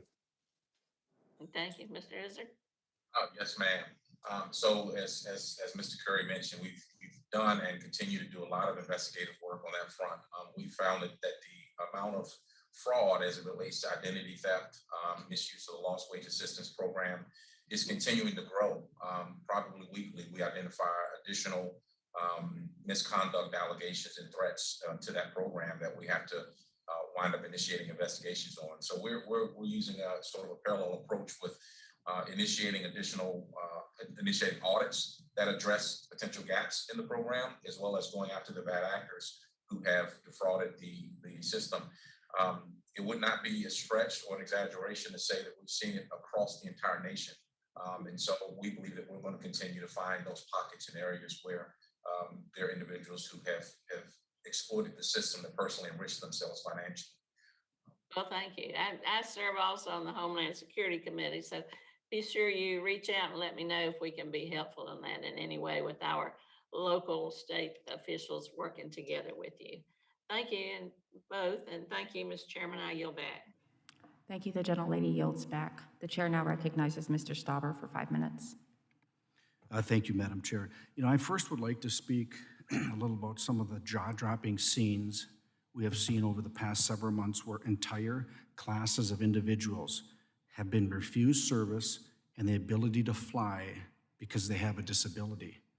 I have a son with Down syndrome, And I understand the difficulties that parents must deal with when traveling with children with disabilities. I will say this loud and clear, just because someone has a mental or physical disability does not mean they are less of a human or have less of a right to fly than you and I. And yet, we have seen this exact situation play out all over the country. Those with disabilities and their families have been shamed, embarrassed, and harassed, all because a child may take down their mask unintentionally, or someone has such a severe disability that it precludes them from wearing a face covering. This type of discrimination is not what America should look like. It is unacceptable, and I urge President Biden to stop encouraging these types of rigid and inflexible mandates that both put our transportation workers in uncomfortable positions and discriminate against those with disabilities. And now shifting gears, Mr. Horowitz, according to your testimony, it is your responsibility to, quote, ensure that taxpayer money is used effectively and efficiently to address the pandemic-related public health and economic needs that were funded through the various COVID-19 relief bills, rather. It is clear that the last 12 months may account for the largest amount of financial fraud to ever be committed against the United States. We have seen countless stories of algorithms and bots applying for fake unemployment insurance, identity theft, misuse of PPP, and idle grants and loans, and an array of other crimes that we haven't even heard about yet. And Mr. Horowitz, are you aware that the idle program alone has $80 billion, that's with a B, $80 billion in fraud? Congressman, I'm aware of various reports to that effect in terms of the numbers, and frankly, there's still investigations ongoing. Yeah, and just so we're on the same page, you are aware of $80 billion worth of fraud. I'm aware of reports. Yeah, and how about the PPP? Mr. Horowitz, how about the PPP? Do we know how much fraud is in there yet? And can you give us an estimate? I don't have an estimate. I can get back to you on what the SBA IG has reported on. And he's put out a number of reports about his concerns regarding how both of those programs, frankly, were handled certainly a year ago when Mr. Horowitz allowed self-certification. Yeah, Mr. Horowitz, I think that if you would get back to the committee on what the PPP fraud is or what you think it is, and I know that working with the SBA, you can get a really, really good idea, and I appreciate that. And I hope that it concerns you as much as it does me that there are everyday Americans who were being denied loans and assistance because the accounts had run dry, while at the same time there were criminals collecting, in one example, $20 million from these relief funds for fake small businesses. And I understand that you are working to combat these crimes, but these crimes against the taxpayer should never have been able to be committed in the first place. And I thank you for testifying today, and I think that before my colleagues on the other side of the aisle prepare to pass another $4.5 trillion in spending that we can't afford, we should address this fraud, corruption, and abuse that has already plagued the federal government and hurt everyday Americans. Mr. Curry, with my 1 minute remaining, you had mentioned that FEMA was doing all they could in reference to the supply chain, getting the supplies wherever they could. Mr. Curry, would you agree that bringing back manufacturing to our shores, bringing back pharmaceutical manufacturing to this country, bringing back PPE making in this country, and bringing back critical minerals mining to this country to hold the destiny of this great country into our own hands? Would you agree with that? Sir, there's no doubt that the pandemic exposed that we are reliant on foreign sources for many of our products, pharmaceutical, all the things that you mentioned. So, and if we don't, Mr. Curry, if we don't learn from that, shame on us, correct? Yes, sir. Thank you. I yield back. Thank you. The gentleman yields back. The chair now recognizes Ms. Brownlee for 5 minutes. Thank you, Madam Chair. I appreciate it.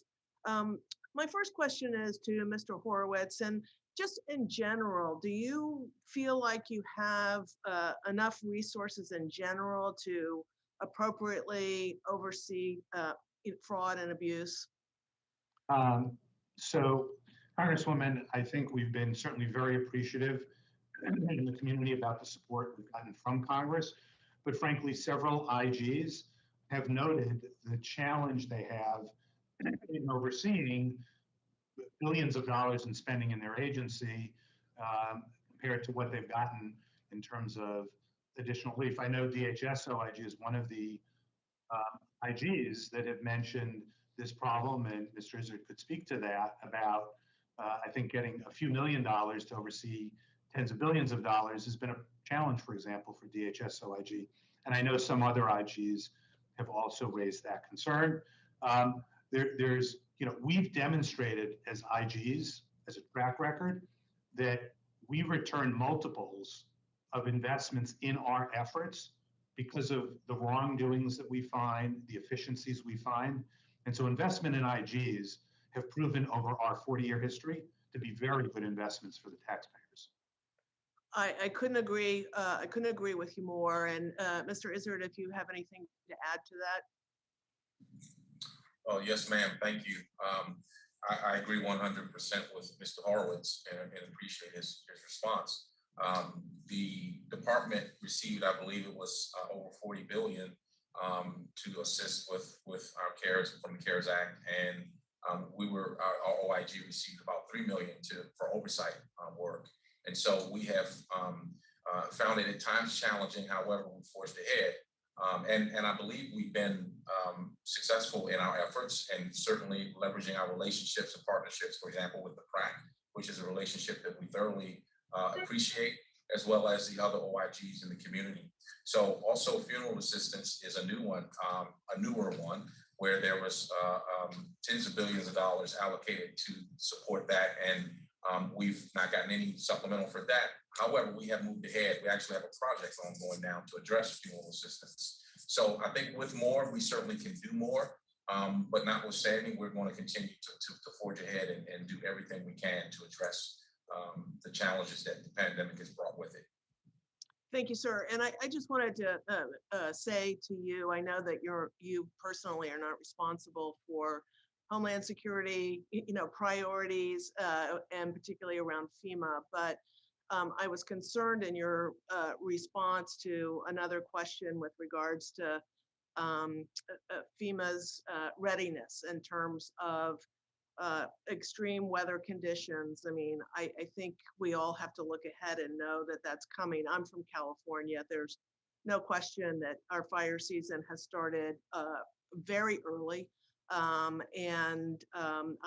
just anticipate across the country that we are going to continue to experience more extreme weather conditions. And coupled with that, we don't know whether there's going to be another surge in this pandemic where we're going to have to call upon FEMA as well. So I just, would just like to say, I hope that FEMA is, doing the appropriate planning and expressing what their needs may be in order to be ready for any pandemic issues or any extreme weather conditions experienced across the country. And my last question is, again, back to Mr. Horowitz. On the CARES Act and other related legislation, there was detailed reporting requirements to ensure transparency and accountability. And then, going on, OMB's guidance to agencies then was to say, we don't really need any more additional information. Your office has come back and said that your office recommended that OMB issue the guidance to agencies to collect the missing information. So I was just wondering if that actually is happening. Thank you for asking about that, Congresswoman, because that is, as you're right, been a very important issue for us. We were very concerned last year when OMB issued its guidance, initially after the CARES Act, without consulting with the PRAC, that basically said USAspending.gov will be the tool that you will use to report through. we've identified in a report that's on our website that we issued in November, some of the significant problems with that. And we are pleased that OMB, when they came this year, issued a revised memo that tried to address some of that. Of course, very difficult to go back from a year ago to get that kind of data that we need. But we're working with leadership to do that. Thank you. I believe my time's up. I yield back, Madam Chair. The gentlewoman yields back. The chair now recognizes Mr. Westerman for 5 minutes. Thank you, Madam Chair, and thank you to the witnesses. Mr. Soskin, at the end of the 116th Congress, Congress authorized a Maritime Transportation System Emergency Relief Program, but the administration has not requested any funds for this program. The U.S. maritime industry estimates it needs $3.5 billion in emergency relief as a result of unanticipated COVID costs and has requested those funds be provided under the MTS Emergency Relief Program. Are you monitoring the maritime industry's resources? Mr. Westerman, I'm not actually familiar with the maritime industry funding issue that you've identified. I'd be happy to consult with my staff and we can follow up with you on a question on your question about that area. Thank you. I would appreciate that. Mr. Soskin, in March, Administrator Fenton, in talking about testing on the border, he said that testing is happening, COVID testing, and that there's less than 6% positive rate on the border. Are you aware if this testing is still happening and if those testing rates have increased, those positive rates? I'm not familiar with that issue, but I think DHS Assistant IG Izzard might have more awareness about testing on the border. Yeah, I was going to ask him that question as well. Mr. Izzard, do you have any information on that? I do know that we have ongoing projects. And as I stated earlier, our Inspector General recently made personal visits to the border, which has resulted in some of the projects. I don't know specifically the answer to that question, but I will make sure that we get your response directly. Thank you, sir. I was on the border last weekend down in the Rio Grande Valley, and I saw reports on Monday that there were 671 additional COVID positive tests in Hidalgo County, and I've seen reports that say the COVID infection rate is up 900% along the border. One thing that I took back from the trip to the border with, along with many what I would call crisis areas, was on the flight back out of McAllen. I noticed in the airport there were several passengers that were holding manila envelopes that on one side it was printed that said, please, I think it's something like, please help me, I do not speak or read English, please help me get on the right airplane. And then on the other side of the envelopes, it would have flights outlined on it, departing airports, arriving airports, and the times on that. Mr. Izzard, can you confirm if those were migrants or was that just a group of people carrying envelopes through the airport? Sir, I can't confirm. I really don't know. I'm sorry. I just don't know the answer to that. So you don't know if DHS is putting migrants on commercial airlines and shipping them around the country? Well, I do know that we have an open audit at this point that looks at that specific area. It's ongoing, so I can't speak to the findings of that at this point, but certainly look forward to providing that at the point in which the audit is finalized. We do have an audit work in that direction always. So if you don't know if commercial airlines are being used to move migrants around the country, you also wouldn't know if those migrants are being tested for COVID or being vaccinated before being moved around the country. I don't know the answer to that. Perhaps that's something that our project may look into, but I will make sure to take a note of that to take that back for consideration for our staff. Yeah, I would appreciate that if you could look at that sooner than later and get an answer back on that issue. And Madam Chair, I yield back. The gentleman yields back. The chair now recognizes Mr. Lowenthal for 5 minutes. Thank you, Chair. And I want to focus on a specific program that means a lot to me. That Mr. Curry and Ms. Kraus had mentioned in their testimony, and if you could just help me with that. And that's the Coronavirus Economic Relief for Transportation Services, or what is known also as the CERTS program. As you highlighted, none of the $2 billion provided by Congress has been allocated. You note that Treasury faced a huge challenge setting up a new program to support industries where the agency had no experience and that where there were many small stakeholders. And you pointed out that Treasury is working to learn from its experience with the payroll support program and other pandemic relief programs to communicate clearly, for instance, and that is very encouraging. But I want to be clear, the relief that Congress provided was vital to prevent dislocation and disruption in critical infrastructure. And no matter what sector we're talking about, aid prevented job loss and kept businesses and agencies we all rely on, it kept them afloat. So my question is that climate change and many other challenges make this world, I understand, much less predictable. And we need to get better at responding to unique and unexpected challenges. So my question then is, how will we, or what can we do to build our capacity to implement programs like the CERTS program? Thank you for the question. This is Heather Kraus, the GAO, and my colleague can jump in as well. I would say, when you have an agency implementing a program where they don't, in Treasury's case, work with this applicant pool, and as you mentioned, it's a big, broad number of applicants there.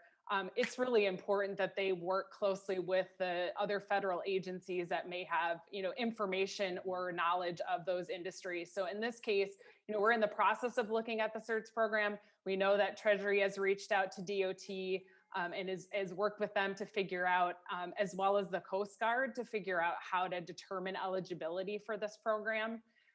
Because you do have a lot of different operators, and DOT does, can look and sort of see what are the, operators and applicants that might, ways to check eligibility. As we understand, the application process just closed on July 19th, so it's still in progress. But, in terms of implementing programs where they are new and it's a new entity you work with, it is important to work with the industry, understand the industry, and work with those federal agencies to better understand how you might effectively implement the program.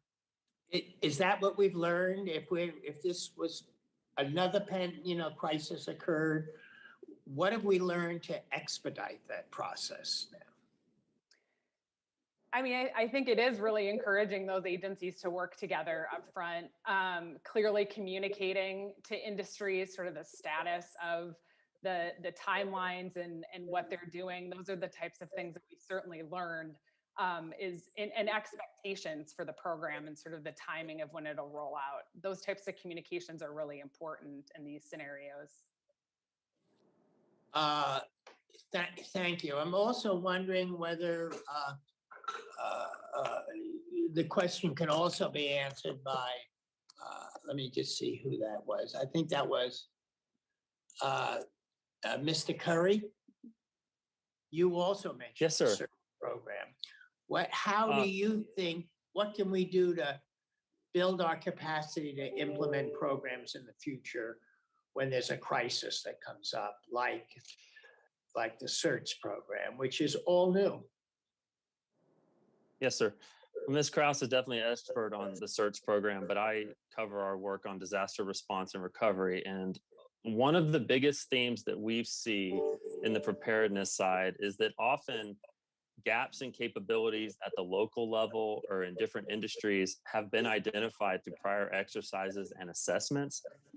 The problem is because the event hasn't happened yet, we often don't take action to address that before it happens, and we don't close the gap that we know exists.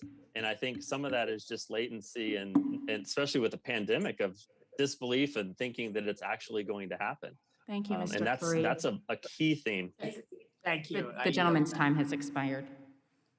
The chair will now recognize Mr. Guest for 5 minutes. Thank you, Madam Chairman.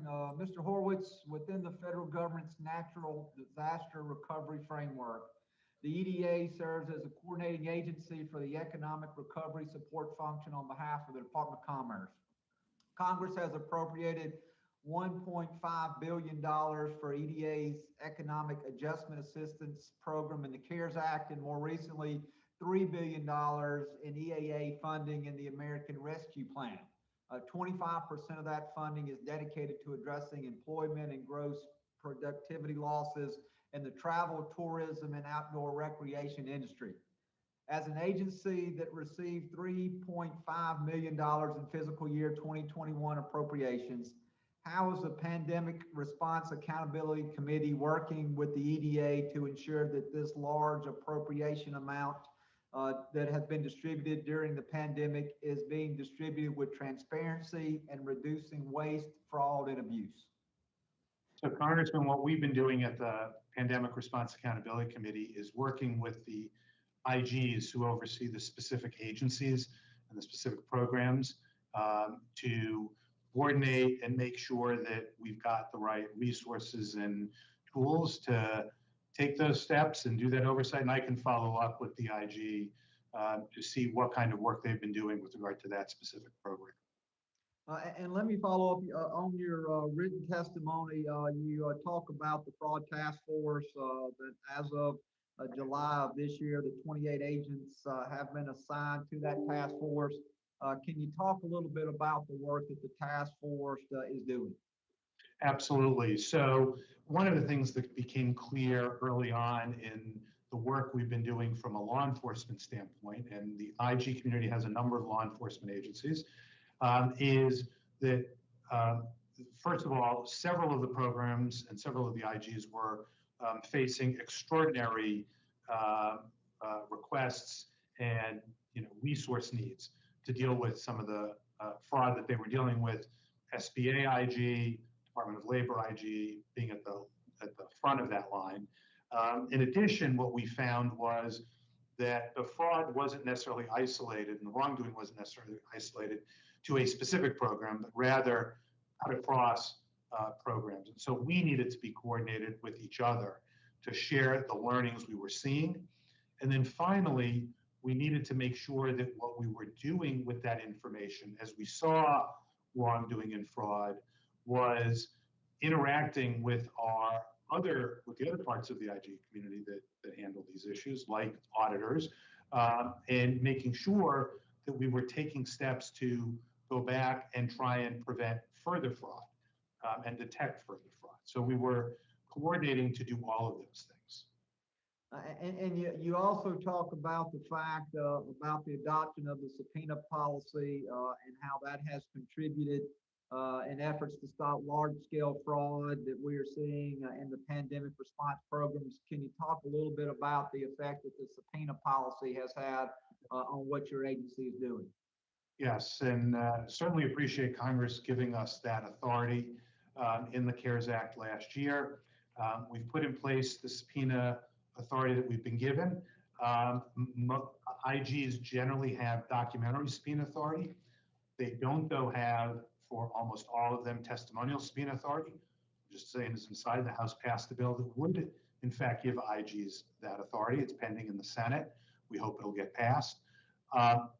And so we put in place a subpoena policy that will allow the PRAC to assist IGs who need testimonial subpoenas to get that authority so they can ask recipients of the funds who may have evidence of wrongdoing what they know and help advance those kinds of investigations.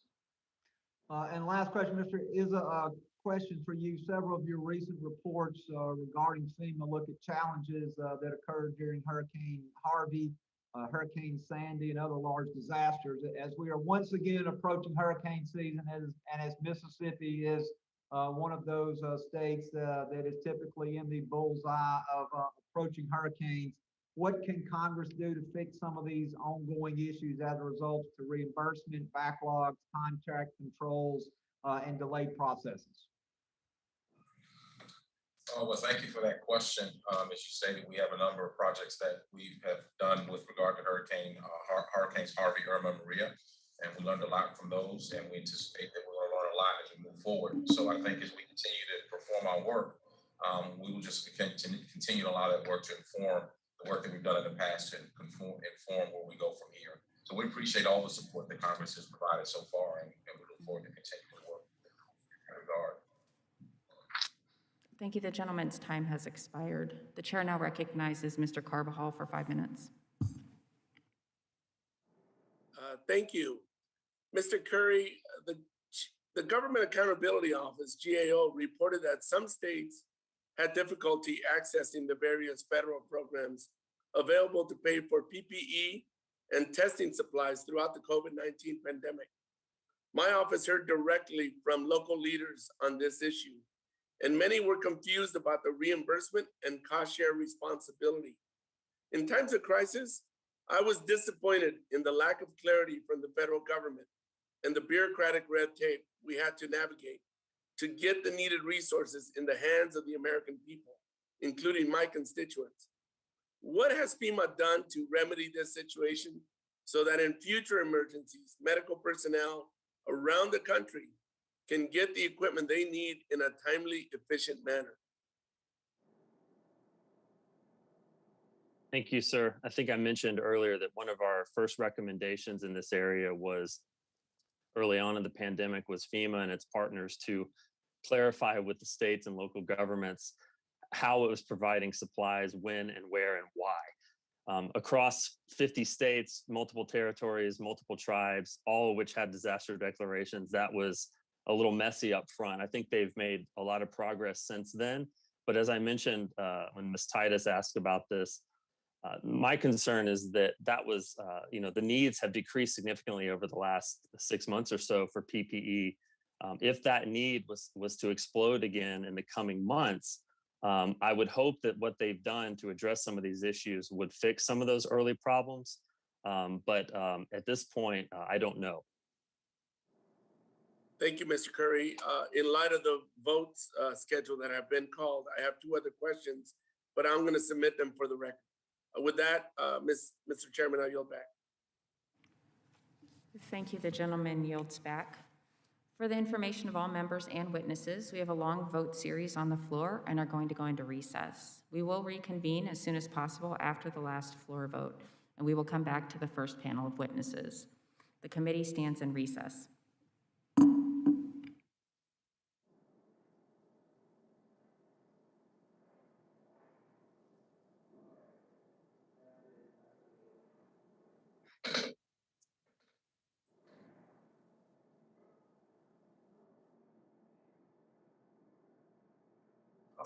So did I. Okay. Is the mic on?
tell me the American skateboarders counted didn't test positive for weed?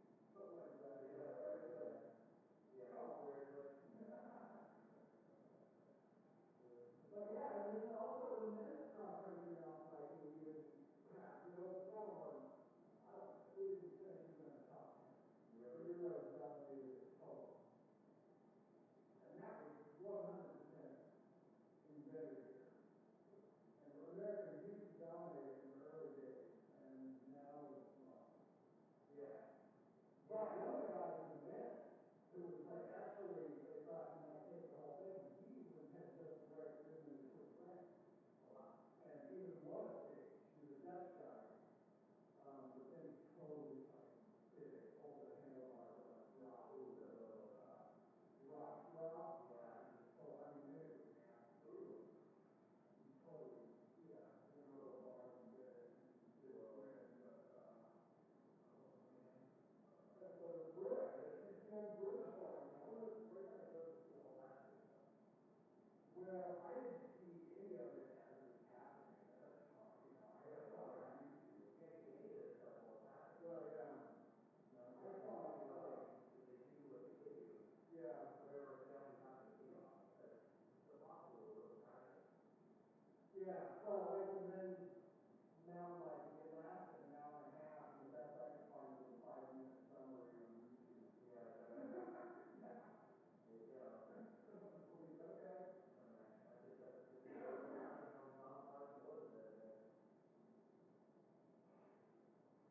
Oh, then so that was the Dutch guy was supposed to win that mountain biking, he did.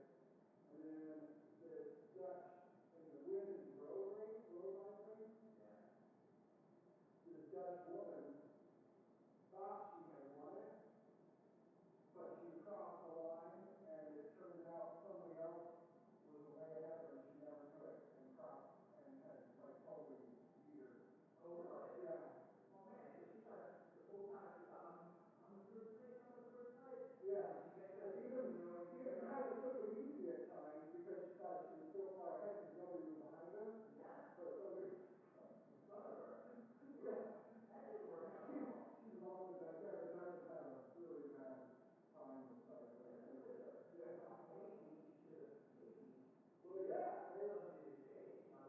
Well, some people were saying had she known, she probably would have, stepped on it and tried to catch up. She went in this breakaway, and then she thought she had broken away from the main pack to somebody else, had already got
not gonna be out of here anytime soon.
know, town square, like, oh man, I'm great, yeah, I'm done.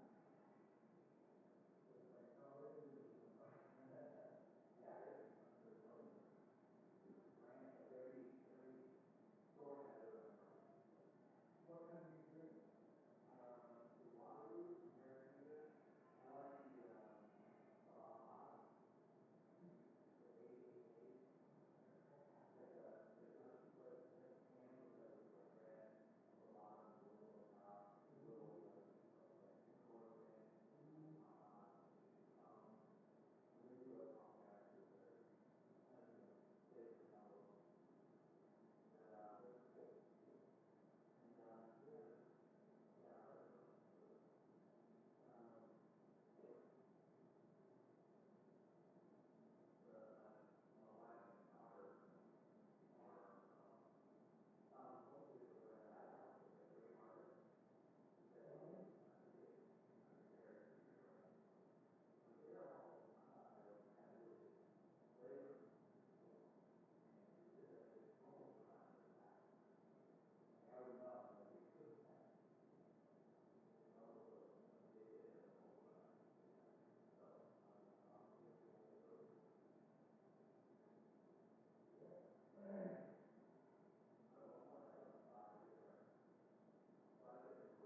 They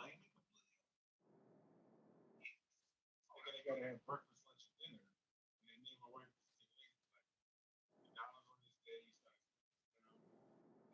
one thing after another. Sorry.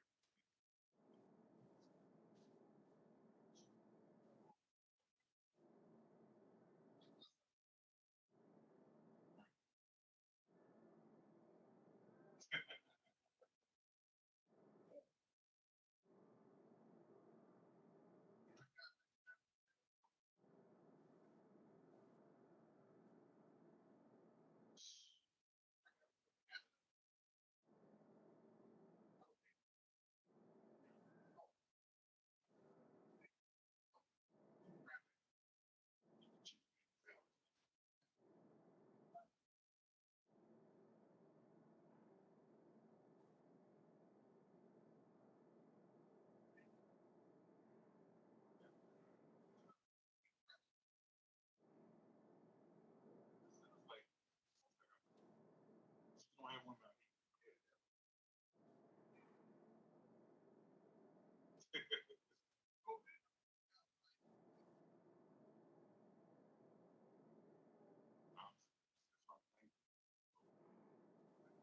That one is the first time I came back in here. Going up and down the steps, I was like, oh, now it's like, I'm back. Oh, you had something. Okay, then just get welcome.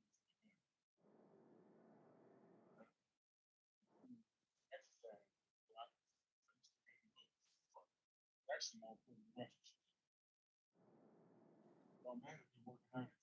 Jump back. You're not gonna lose it. Right.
figures up the street for about 1 year.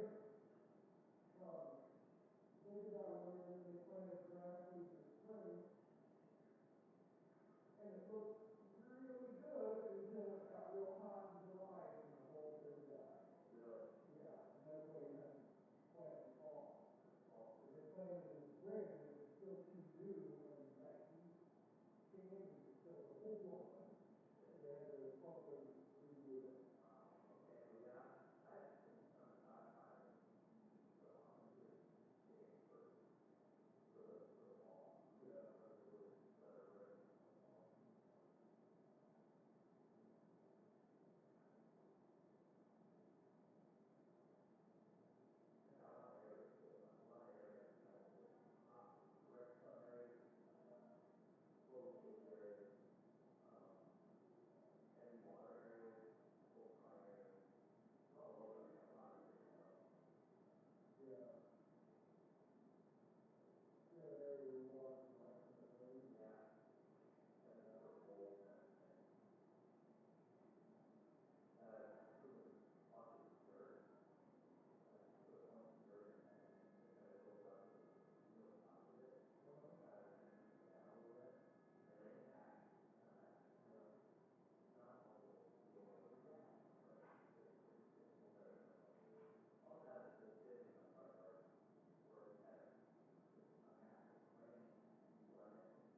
You have to take that crane, Tony, to take the tree up? Oh, you take it up.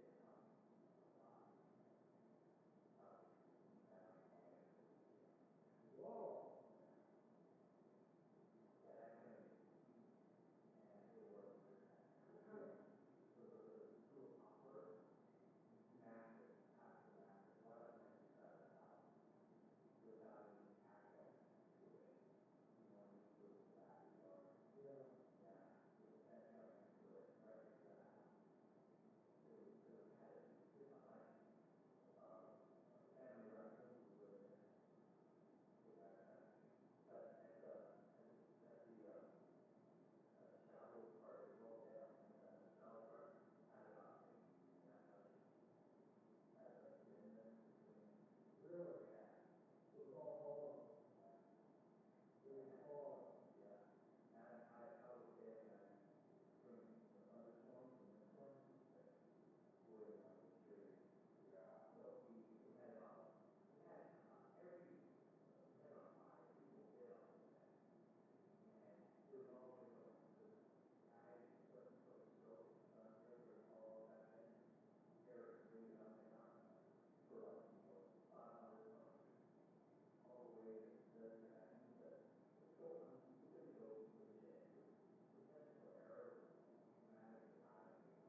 Hello?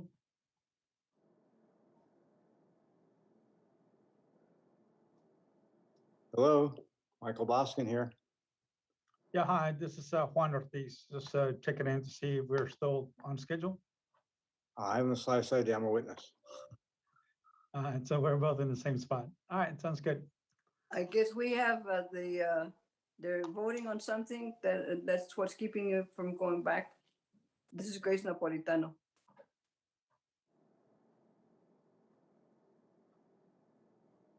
Hi, this is Zan. I'm the legislative assistant with the committee. I'm going to have someone just check in about timing momentarily. Thank you. Thank you.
At the direction of the chair, in light of the series of votes and the lateness of the day, the committee now stands adjourned.